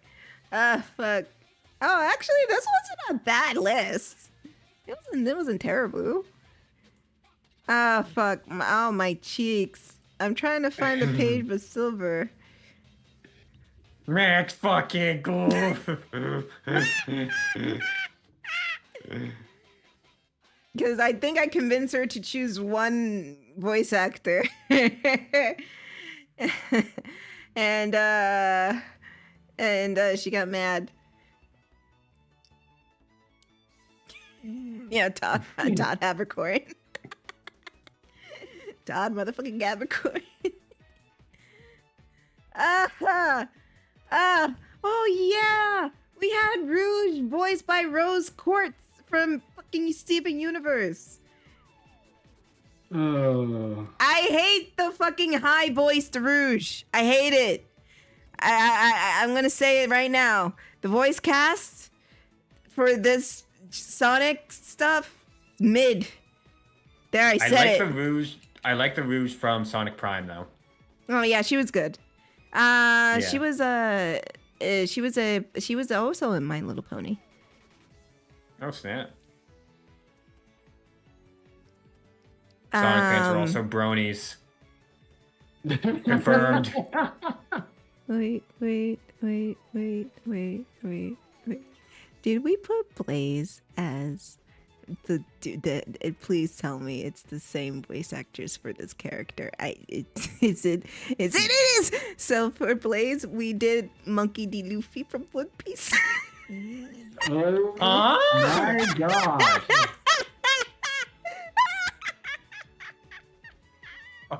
What? Yeah. Because she voiced someone in Full Metal Alchemist that actually fits. But I forgot she played Monkey D. Luffy in One Piece. JP, I need to show you Full Metal Alchemist one point in time. Yeah, it was Riza Hawkeye.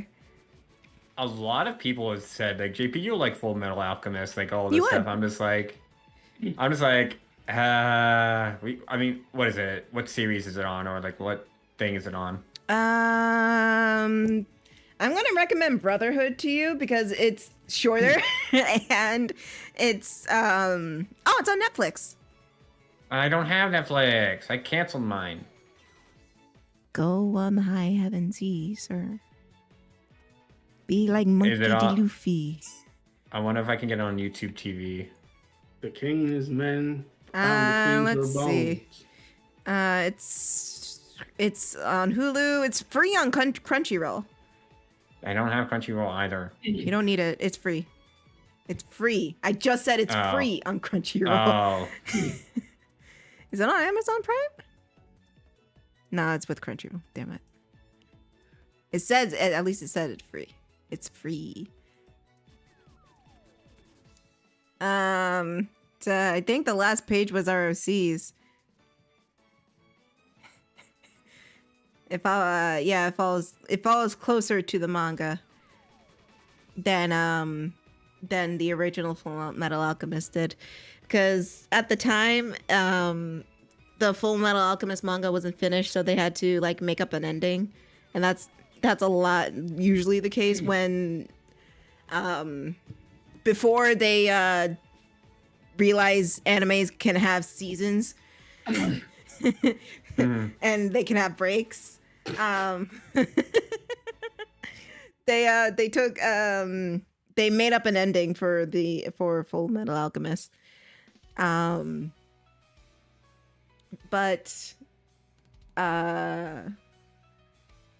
they did it again where they followed more closely to the manga, and that's Brotherhood. Full Metal Alchemist Brotherhood. But I think you'll like it. It's one of my favorite animes of all time. Plus the English cast is actually really good, despite problematic people. But it is actually really good. What's that one series where like the English voice actors just say the most out-of-pocket stuff on the world? Ghost Stories. Is that it? Yes, Ghost Stories. Because it was dubbed by Funimation. The director at Funimation looked at the original Japanese script and he was just like, this sucks. No. So he went to the voice cast. He's just like, well, if you follow the plot, I don't care. Just say whatever the fuck you want. So they did whatever the fuck they want. Oh my!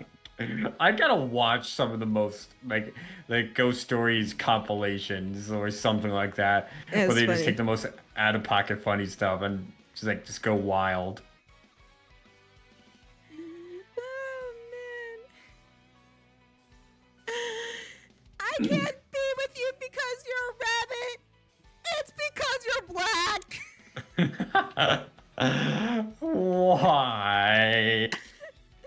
I don't know, but they had the fucking rabbit be played by a deep voiced black man, and he's just like, I want you, girl, I want you to come over here. And one of them, I don't know, she's supposed to be, she's the titular fucking soft animu character, but they made her a Jesus fanatic. Oh no. And she's just like, in the name of Jesus. In the name of Jesus, this is why Jesus abandoned you. Jeez. Oh my god. And then they made just the little brother fucking gibberish.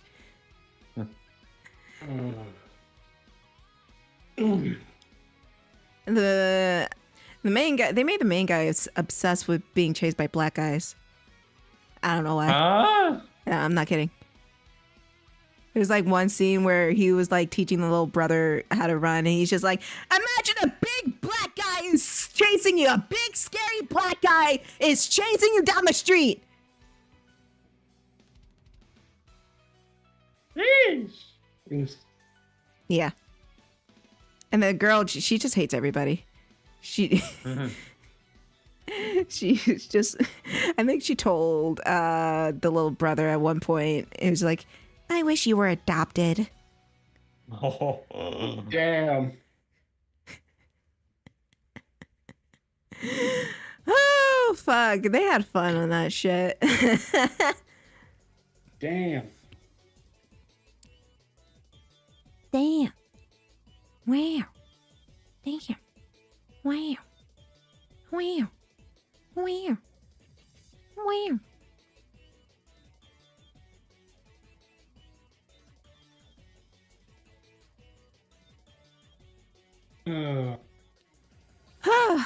But yeah, for all of you at home and JP, I recommend Full Metal Alchemist Brotherhood. Oh, fuck does that mean? For all you at home and JP.